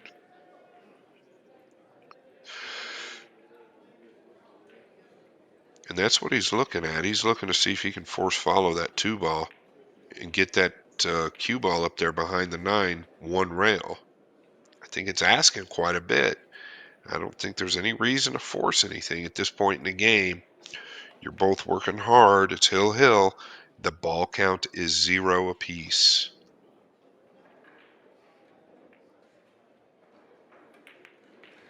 Oh, he's gotten away with a couple shots this game already. One earlier on when he three-railed the cue ball, three-railed the object ball into the back of the 14, but he did play a good cue ball.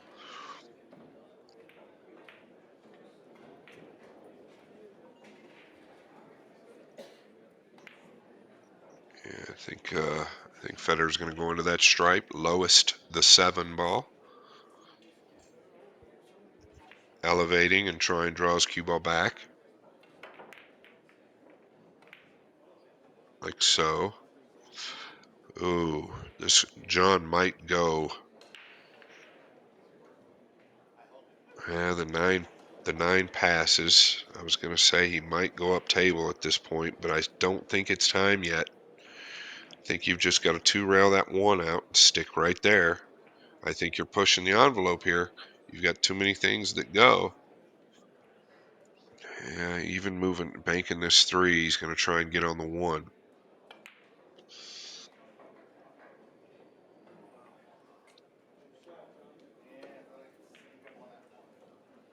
Yeah, John said he thought he could sneak up on the 1, and I understand. He hit it quite well. Can't say much about that. Nice shot. Fedor gives it to him. John's going to roll at this stripe.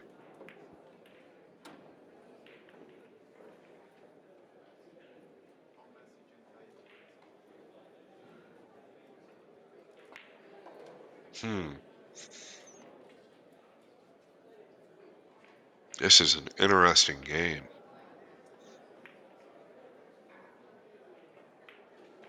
I don't know what you can do with that 1 ball. I think you want to leave that 1 there at all, if you can.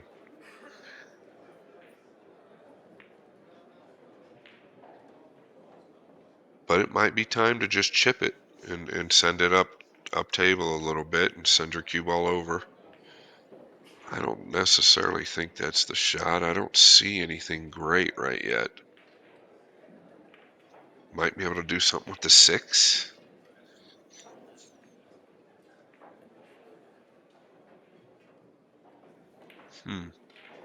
Is he looking to bank this 4?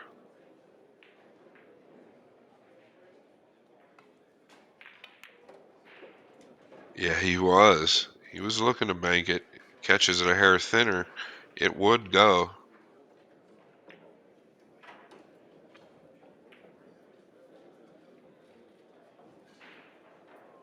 I promise you, he was trying to bank that.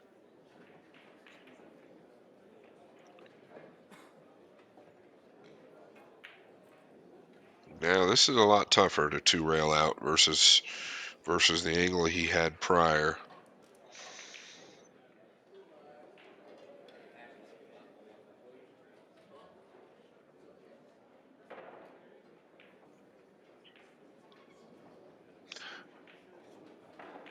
I would not go up table now. If you were going to go up table, I would have done that about 4 or 5 innings ago.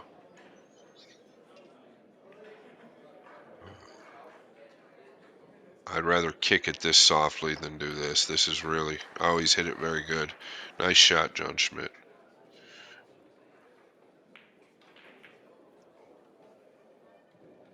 We are definitely going up table.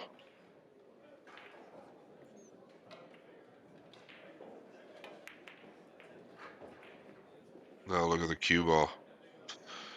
This is kind of what I'm talking about, right? When I'm talking about Fedor's up table game, this cue ball is a problem, right?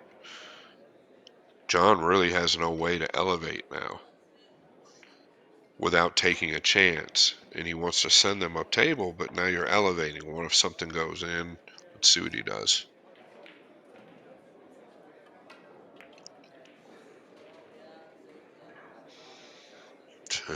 This is trouble for John. Let's see if we can get the straight on view here and see what we're looking at. I think Fedor can bank the 9. Maybe not. I don't know. Maybe it's too steep. Has he got something else he can see? The 1 or the 6? Or the 6 into the 1 and just stick? Yeah, that's what he chose. It's okay. I think he could have banked the 9 though and slid his cue ball down there behind the 14 and 12 and 2. The angle looked like it carried. Might have overlooked a shot there. I'm not sure. John just feathering off the 6. Pretty good cue ball.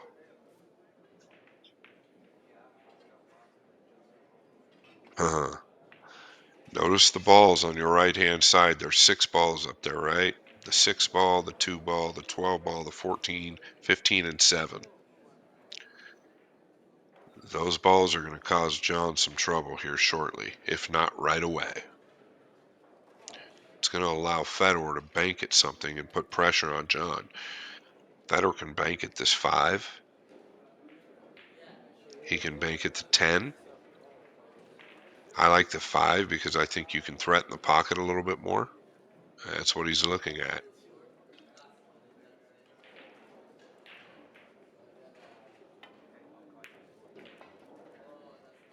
Oh, if he doesn't catch that 9, it's big trouble for John. Caught it a hair thick, right? So if he catches that ball a hair thinner, the cue ball ends up about where the 10 is. So he caught it just a hair thick. What's John want to entertain? There's a couple opportunities here, right? Can you play the 8 off of the 11 and sneak forward? Do you cut the 9? Or do you just play passive? It's kind of tough to play passive. That's how effective that shot was, especially if Fedor doesn't kiss that ball. He's got some things to think about here. You need to be real careful. Balance of this match might weigh on this shot. He's shooting the carom. 8 off the 11. I don't like drawing it. I don't like drawing it. A lot of stuff went a lot of different directions. He's fortunate to leave Fedor fairly straight on this one. He is going to shoot it.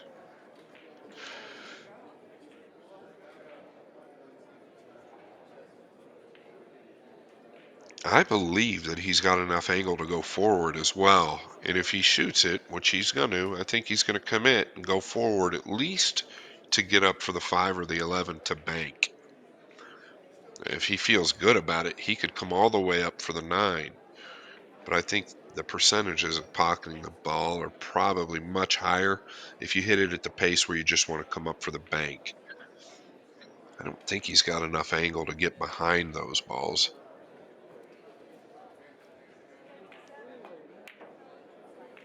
Oof, big miss.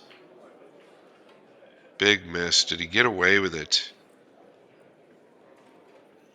So that led back to what I just said, guys. I feel like if he just hits that at a pace where he needs to roll up one rail for the 5 or the 11, he's going to pocket that ball 90% of the time.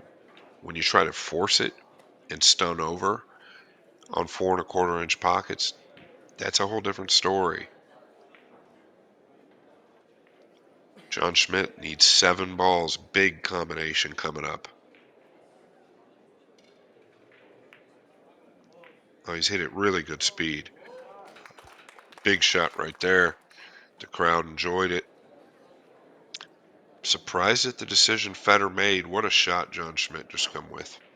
Come up here for the 11 now. Uh, he's done. I was about to say he's done well.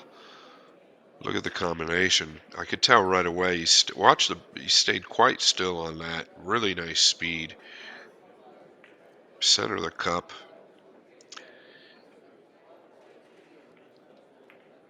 Forced to get that ball there with no position. John Schmidt leads 4 balls to 0. Now, this is an experienced one pocket player, in my opinion, talking. Evaluate the situation. Recognize that you have a 4 ball to nothing lead against Fedor Gorst.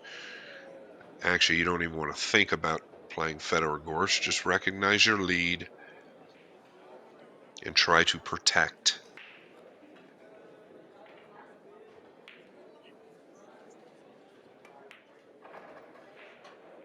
Yeah, I like this shot. Very good shot. Andy opened the one up. Something finally goes from over there.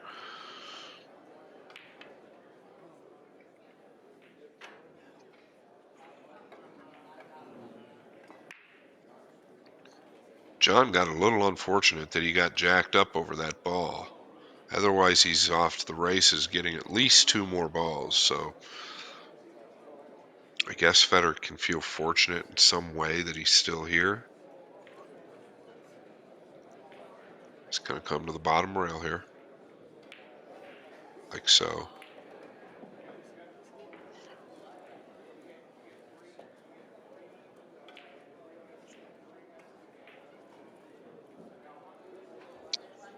Hmm.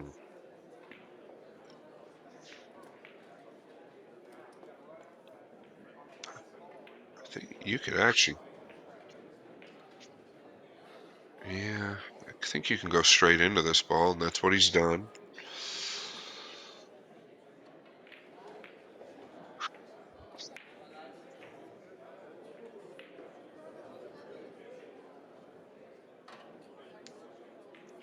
Fedor's going to come off the 13 and put him back up.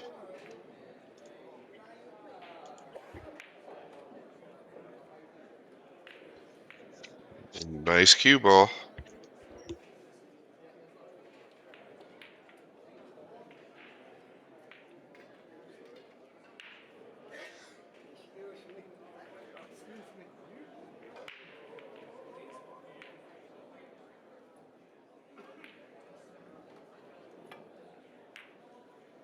Well, I thought he might two rail at that. I just didn't want to call it. I didn't know if he was going to roll that or two rail at it. It must have been laying really nice for him to shoot it that way because it turned out well and he seemed to have very good control over both balls.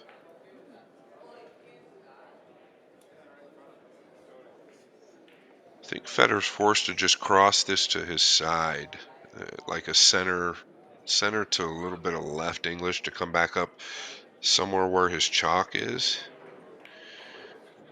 Otherwise, he's got to kick one rail behind it to where that chalk is.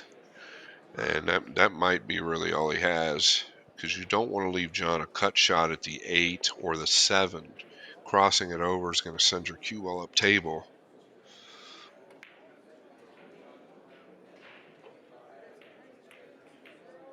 See, you don't want to leave him the 8 or the 7. Yeah, he's left the 7. He's left the 7 for sure.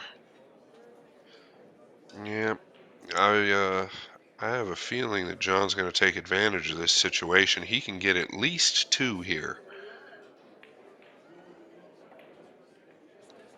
As a matter of fact, he's looking to see if he leaves the cue ball over there, that if the 12 doesn't pass the 13, it takes the pressure off of you when you're shooting this ball. So now you feel like it's more free. I think he's hit it nicely. I don't even know how he got the cue ball right there. Thought for sure he'd get a shot on the 4. Well, he's got to contain here. Bank it to his side. Notice the quick backswing. Real quick, jerky backswing. He doesn't have that on a lot of shots, but he did there. I feel like that's undecided. It's a sign of his undecision there.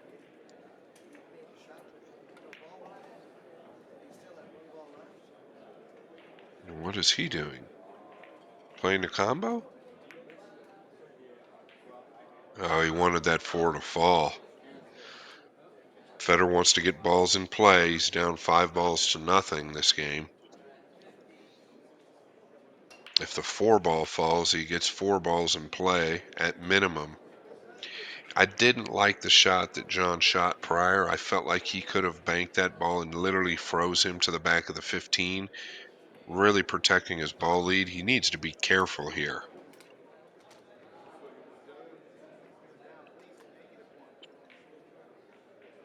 How did he hit this? How did he hit this? What a shot that is. And I'll tell you what, John's played solid the whole match. I can't take anything away from him. Everybody makes mistakes. It's very hard to play perfect. Both guys have made a couple mistakes, but nothing terrible. That's an excellent shot. He's given Fedor some trouble this match. I mean, he's kept him sewed up quite a bit. He's controlled his cue ball very well. And I think the best player this match is winning. I really do.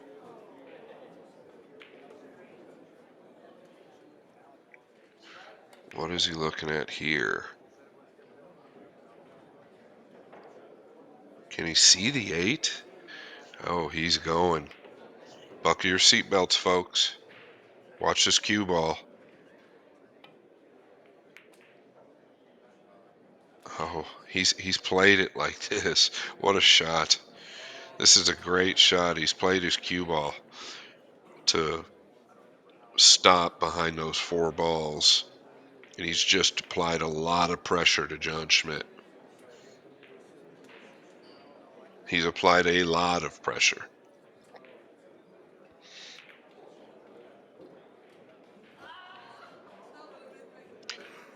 John can follow the 1. I don't think it's any good, though. It could catch the 13 and leave him bank. Can he cross the 1 and come into the back of the 8? Or the 13? Come into the back of the 8 or the 13? Let's see what he chooses.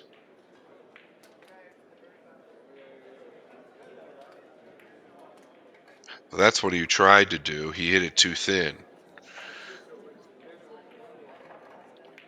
John's over there holding his chest. Hmm. He might have allowed Fedor to get back in this game, is what he's done. That's how good a shot Fedor made when he banked the 8.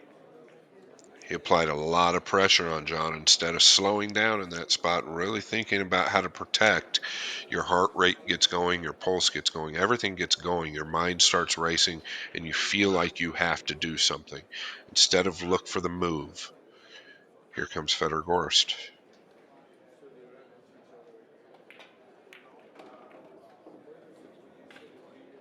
It's going to be okay. It's not great, but it's going to be okay, I think.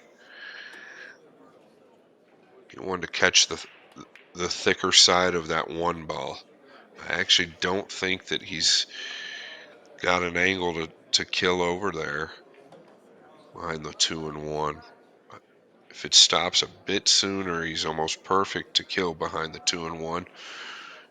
But he's got to hit the 13 hard enough now. So he might have to come up to the 6 and 15. He's not even looked at that. I assume he will.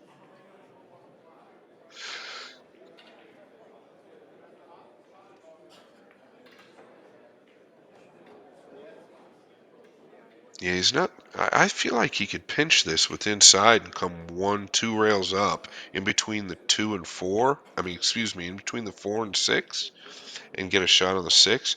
Unless he thinks he can hold here, is he going to try and split these balls? See what happens. Eh, yeah, I'm not in love with it. I feel like he could have gotten a guaranteed shot on the 6, 15, 2, or 1 if he clips it with inside English coming up between the 4 and 6. That shot's over with. Let's move forward. Can he cut this 1? Of course he can cut it. But can he hold for position?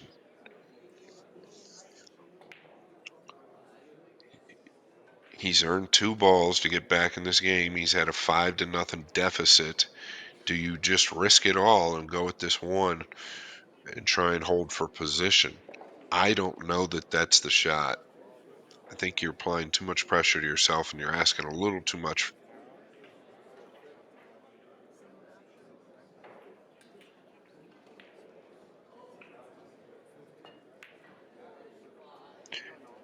He wants to shoot it. He really wants to shoot it. He's looking at the ball count. It's going through his mind that he's down. What's going through his mind is that he's down 3 balls. And really, what should be going through his mind, in my opinion, is that, hey, I just got 2 balls back, 3 more, and I can tie it up. Let's think about this. Do I need to just play defense and keep grinding this out, or is it time to go? The cut looks very steep. It could be a little bit misleading. It looks quite steep. I can't, of course, fault Fedor for shooting at it. He executes so well, but he has made some mistakes in his shot making thus far. He is shooting.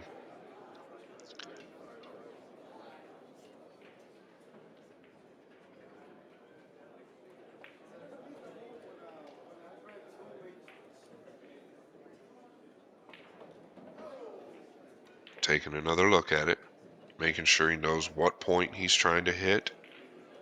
He'll walk over into the shot.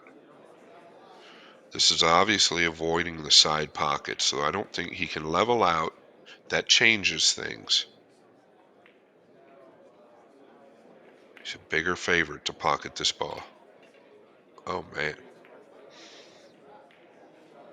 did he get away with it?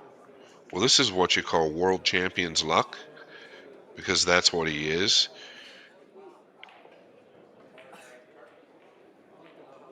He got away with it there, big time. And I don't quite understand the speed. That's why I kept saying I don't know if he can hold. So he couldn't hold the cue ball. So he was trying to come into the back of something. Fortunately for him, he didn't. He caught a ball, but it was a little thin. Nice cue ball. Very nice cue ball.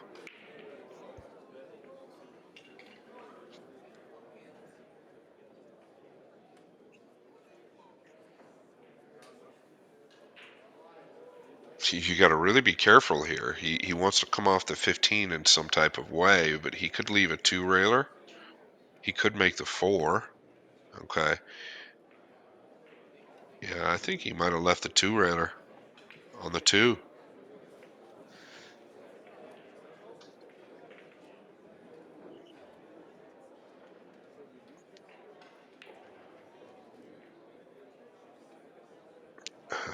He's electing to pass it. I don't blame him for passing. If you feel like you might sell out banking at it, no need to do it. You've got a 5-2 ball lead.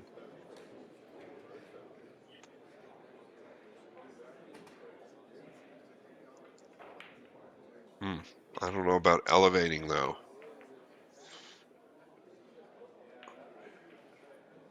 It's okay.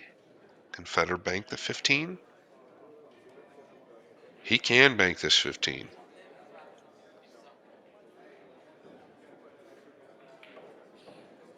See, I would have tried something there, like even if you had to make the 4 and then just draw straight back over towards the chalk, or thin something and come all the way back down table. I didn't like him elevating there. That told me that John was simply looking to just contain up table, which is no good. Did he get it there? He didn't get it there.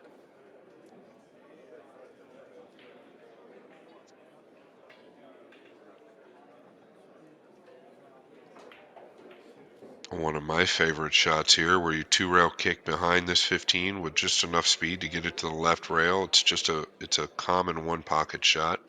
I'm comfortable with.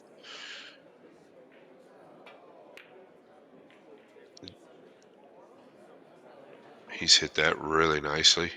Really nicely.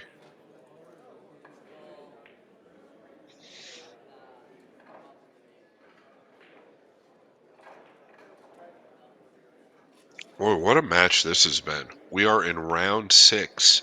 This is your host, Scott Frost. I hope everybody's enjoying.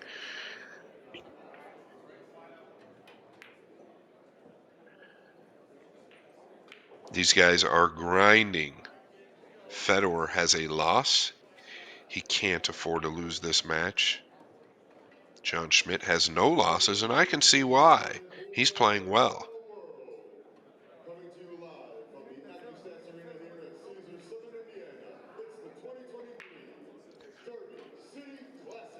think Fedor's forced to kind of just come off the right side of this 14 and continue to wedge them up, which is what he's done.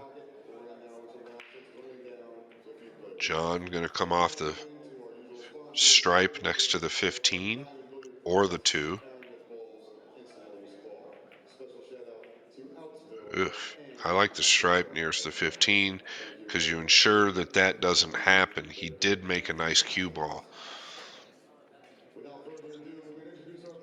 That 4 ball favors Fedor. I think he's just coming off the side of this. Hit it a little thicker than he wanted. No broken bones. Now he's going to come off that stripe.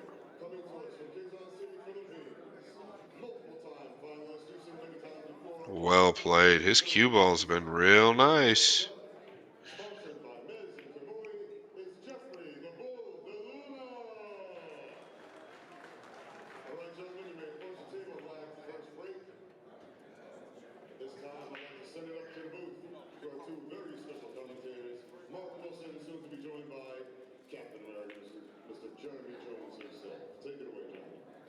John looking at the combo 2-railer. If you're going to shoot the combo 2-railer, but you wouldn't shoot the straight in 2-railer, kind of doesn't make sense to me, but let's boy, I think he's actually shooting this.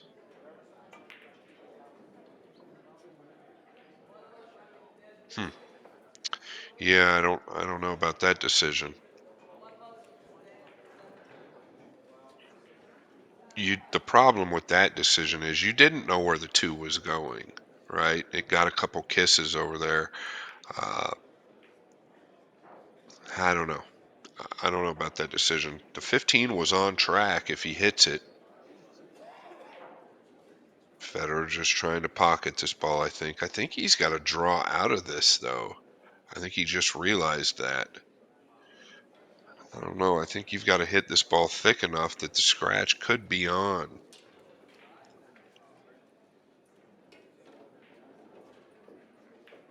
He doesn't like that he's got to draw out of it because then it doesn't warrant position for the blue 2. But listen, you just got to take what you can. Take the bank on the 2 if you pocket this ball.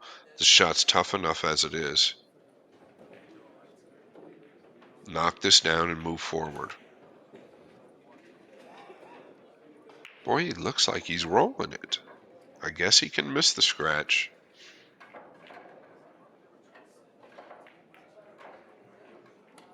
Oh, he did miss a scratch. He pinched it with some inside. What a nice stroke.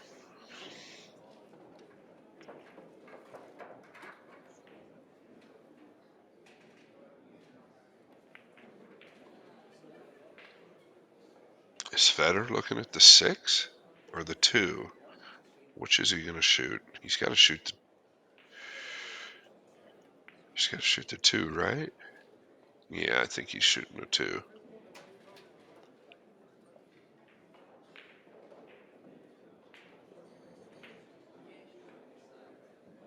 Boy, he's really bearing down. If that tells you anything, folks, there's a lot at stake here, especially following the win with the bank tournament. Is the kiss at play? Oof, he had to draw out of the kiss.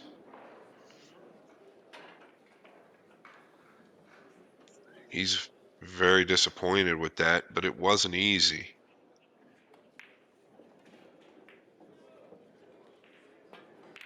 Slowly. Oof. Fortunate little kiss there. I think Fedor would have had a straight back if John doesn't clip that 12 right now. Slowly but surely, Fedor Gorst is creeping back into this game. He's come back from a 5-0 deficit in balls.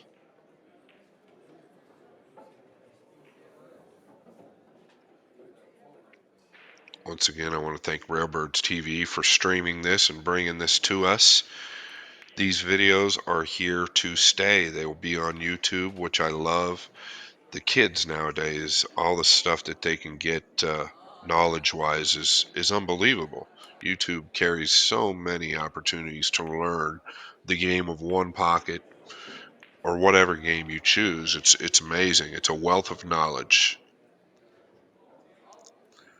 John looking to come off the 6-2 rails or off the okay. I felt like he should have pocketed that ball quite a long time ago. I think that ball favored Fedor for a long time.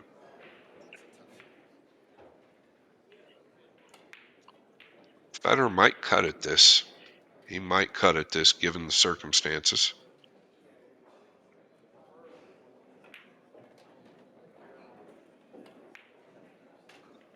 And I guess if I were to give anybody any advice on cutting this ball, it, it would be not to hit it too thick. You're better off missing the entire ball than you are to hit it too thick. If you hit it too thick, you're either going to scratch or sell out the bank. I personally wouldn't shoot it even under this position. He's a little different than I am. And I've said this a couple times in this match. I can't fault Fedor for shooting at anything.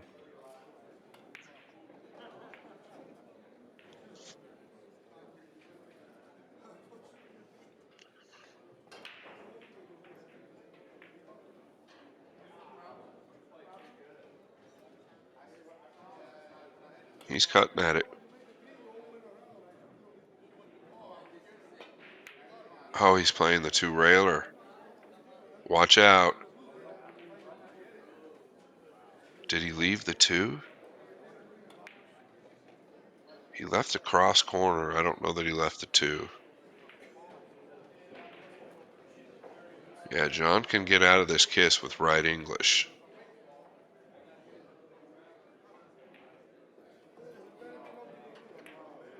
Oh, he's hit it excellent. He's hit it really well. Can he pocket this too? It's close. I think he might be able to spin it in.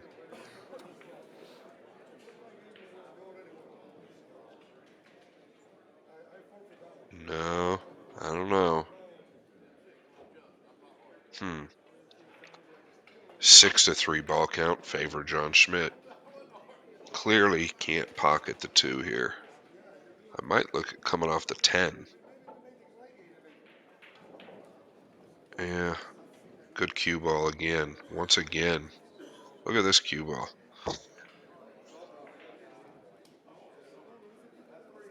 Makes things so much more difficult on your opponent. That rail is constantly your friend when you're in defense.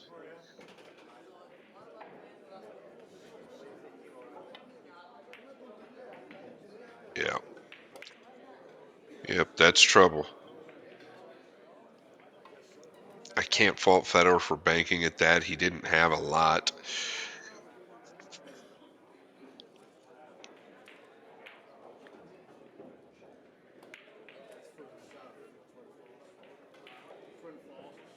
John Schmidt playing to win this match. He needs two balls. Oh, he's overcut it by a city block. Oh, he almost caught a scratch off the 6 as well. The 14 saved him. That could have changed things dramatically. Is there a shot here? Can you play the 6 off the edge of the 12, banking the 12 towards your hole and sticking him to the 1? I wonder if I can get the straight on view. That's excellent. Nope, you can't do that. So he's looking to stick him. This is okay. Well, not if you don't stick him, it's not.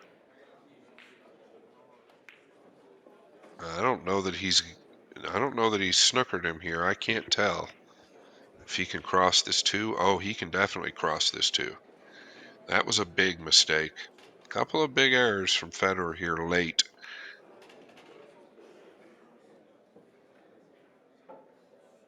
I sense it more out of frustration and fatigue than I do anything else. Oh, he's hit this one as well. Yes, sir. He went to school on the last one. John Schmidt playing for 1. This would be a big win for John Schmidt. No losses. And this would be a big win for everybody because everybody's competing against Fedor Gorst in the all around. As much as you'd hate to say it, most of these top players are rooting for Fedor to be eliminated.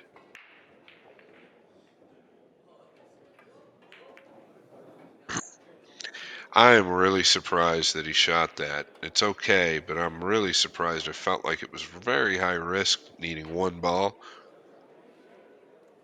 Turned out okay. I feel like too much can go wrong there.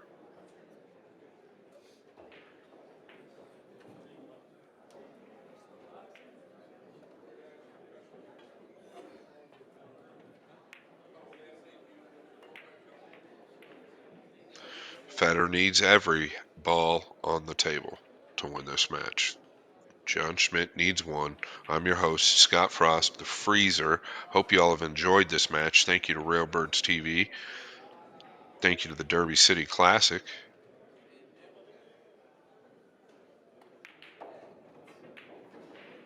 It's not bad. That's a pretty containing shot. Federer's looking to see if he can bank this 14. He might pocket the 6 here.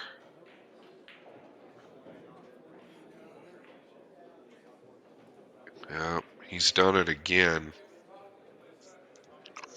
I didn't think you could get enough of that 14 to play it long, and he couldn't. This is for the win and to advance into round 7. Can John Schmidt take the win?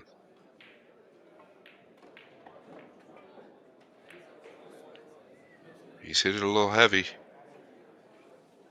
That last ball can be awful tough sometimes, especially against a guy like that.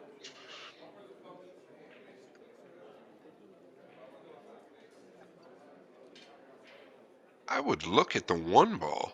He's got a 2-railer on the 1 here, and he could go forward. I mean, the 12 wasn't cuttable from up there where the 6 is at. I would have considered looking at the 1 ball, especially being down 5 balls to nothing. You might have been able to even punch forward and pocket the 6 at the same time. Could have changed a little bit of the scenario and the layout. Would have at least maybe taken a look at it. Is John looking to bank the 10? Or is he looking to kick the 10? Oh, now he's going to the 14.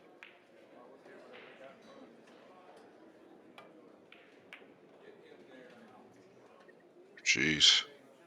Difficulty 2,000,000,001. That's a very difficult shot. Trying to catch the right side of that ball squarely without leaving a cross corner or over hitting it. Very tough. Just left Fedor across corner.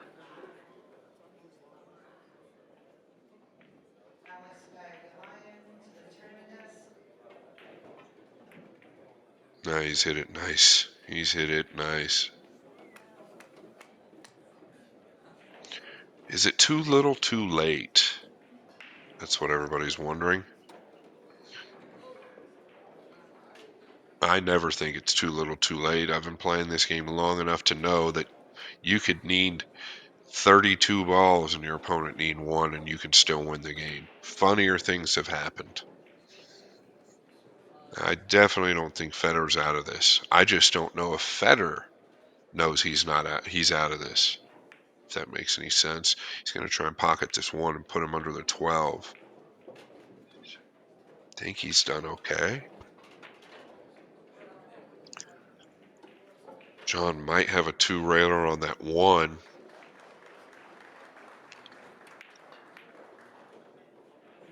And what I mean by that is just bank it 2 rails and stop right there on the stripe. Not playing to make it. Or is he able to cut this ball? I don't think he can cut this ball. Oh, maybe he can cut this ball from that angle. Yeah, he's able to cut this ball.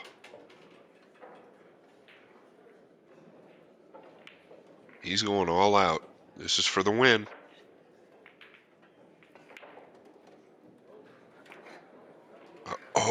My goodness gracious. Look at this. Worst thing you can do when you need one, John says, and I can't disagree more. He could have two-railed that one. I don't understand. He could have two-railed the one and just stuck him right there. And I mean, just two-rail it to where the 12 is now and just keep him dead on, I don't know. Fedor likes it, I know that. See if Fedor's went to school. He pocketed the last bank that was similar. The object ball was a little bit higher. Boy, that's a huge mistake for John Schmidt needing one. Kind of pushing the envelope there. I didn't quite feel like he had to cut that ball, and it was much steeper than I thought.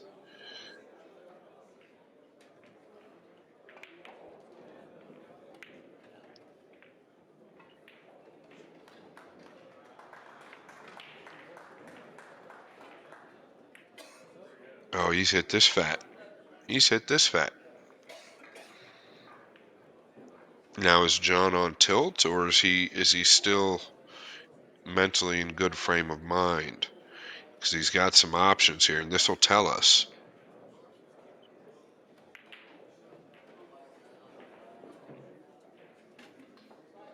He's immediately going to the two-railer. I would not draw this ball. Yeah. That's not good. I would not have drawn the ball. If you're going to shoot the two-railer, you follow it, in my opinion. Don't know if Fedor can see the 12. I think that's why John drew it, to keep him doubled up. I think you could have followed that two-railer to the cue ball up towards just below the right-hand side pocket. But I didn't necessarily think that was the shot. Let's see what Fedor's got up his sleeve. Can he spin this 12 in? Oh, he can. And if that's the case, he can get on the 10.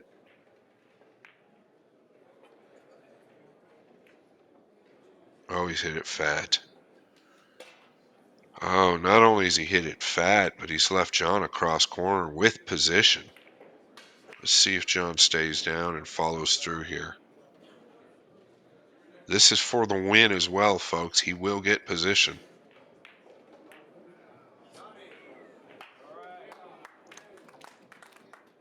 Everybody felt like he won there, I think. He still needs one.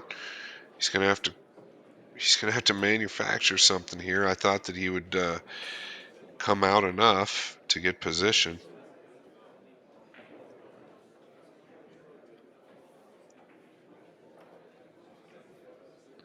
Looking to two-rail this 10 ball and play the cue ball up somewhere towards the 1. Felt like you could almost cut this. At this angle, it looks like you can cut it. He's following this two-railer, and he's hit it good.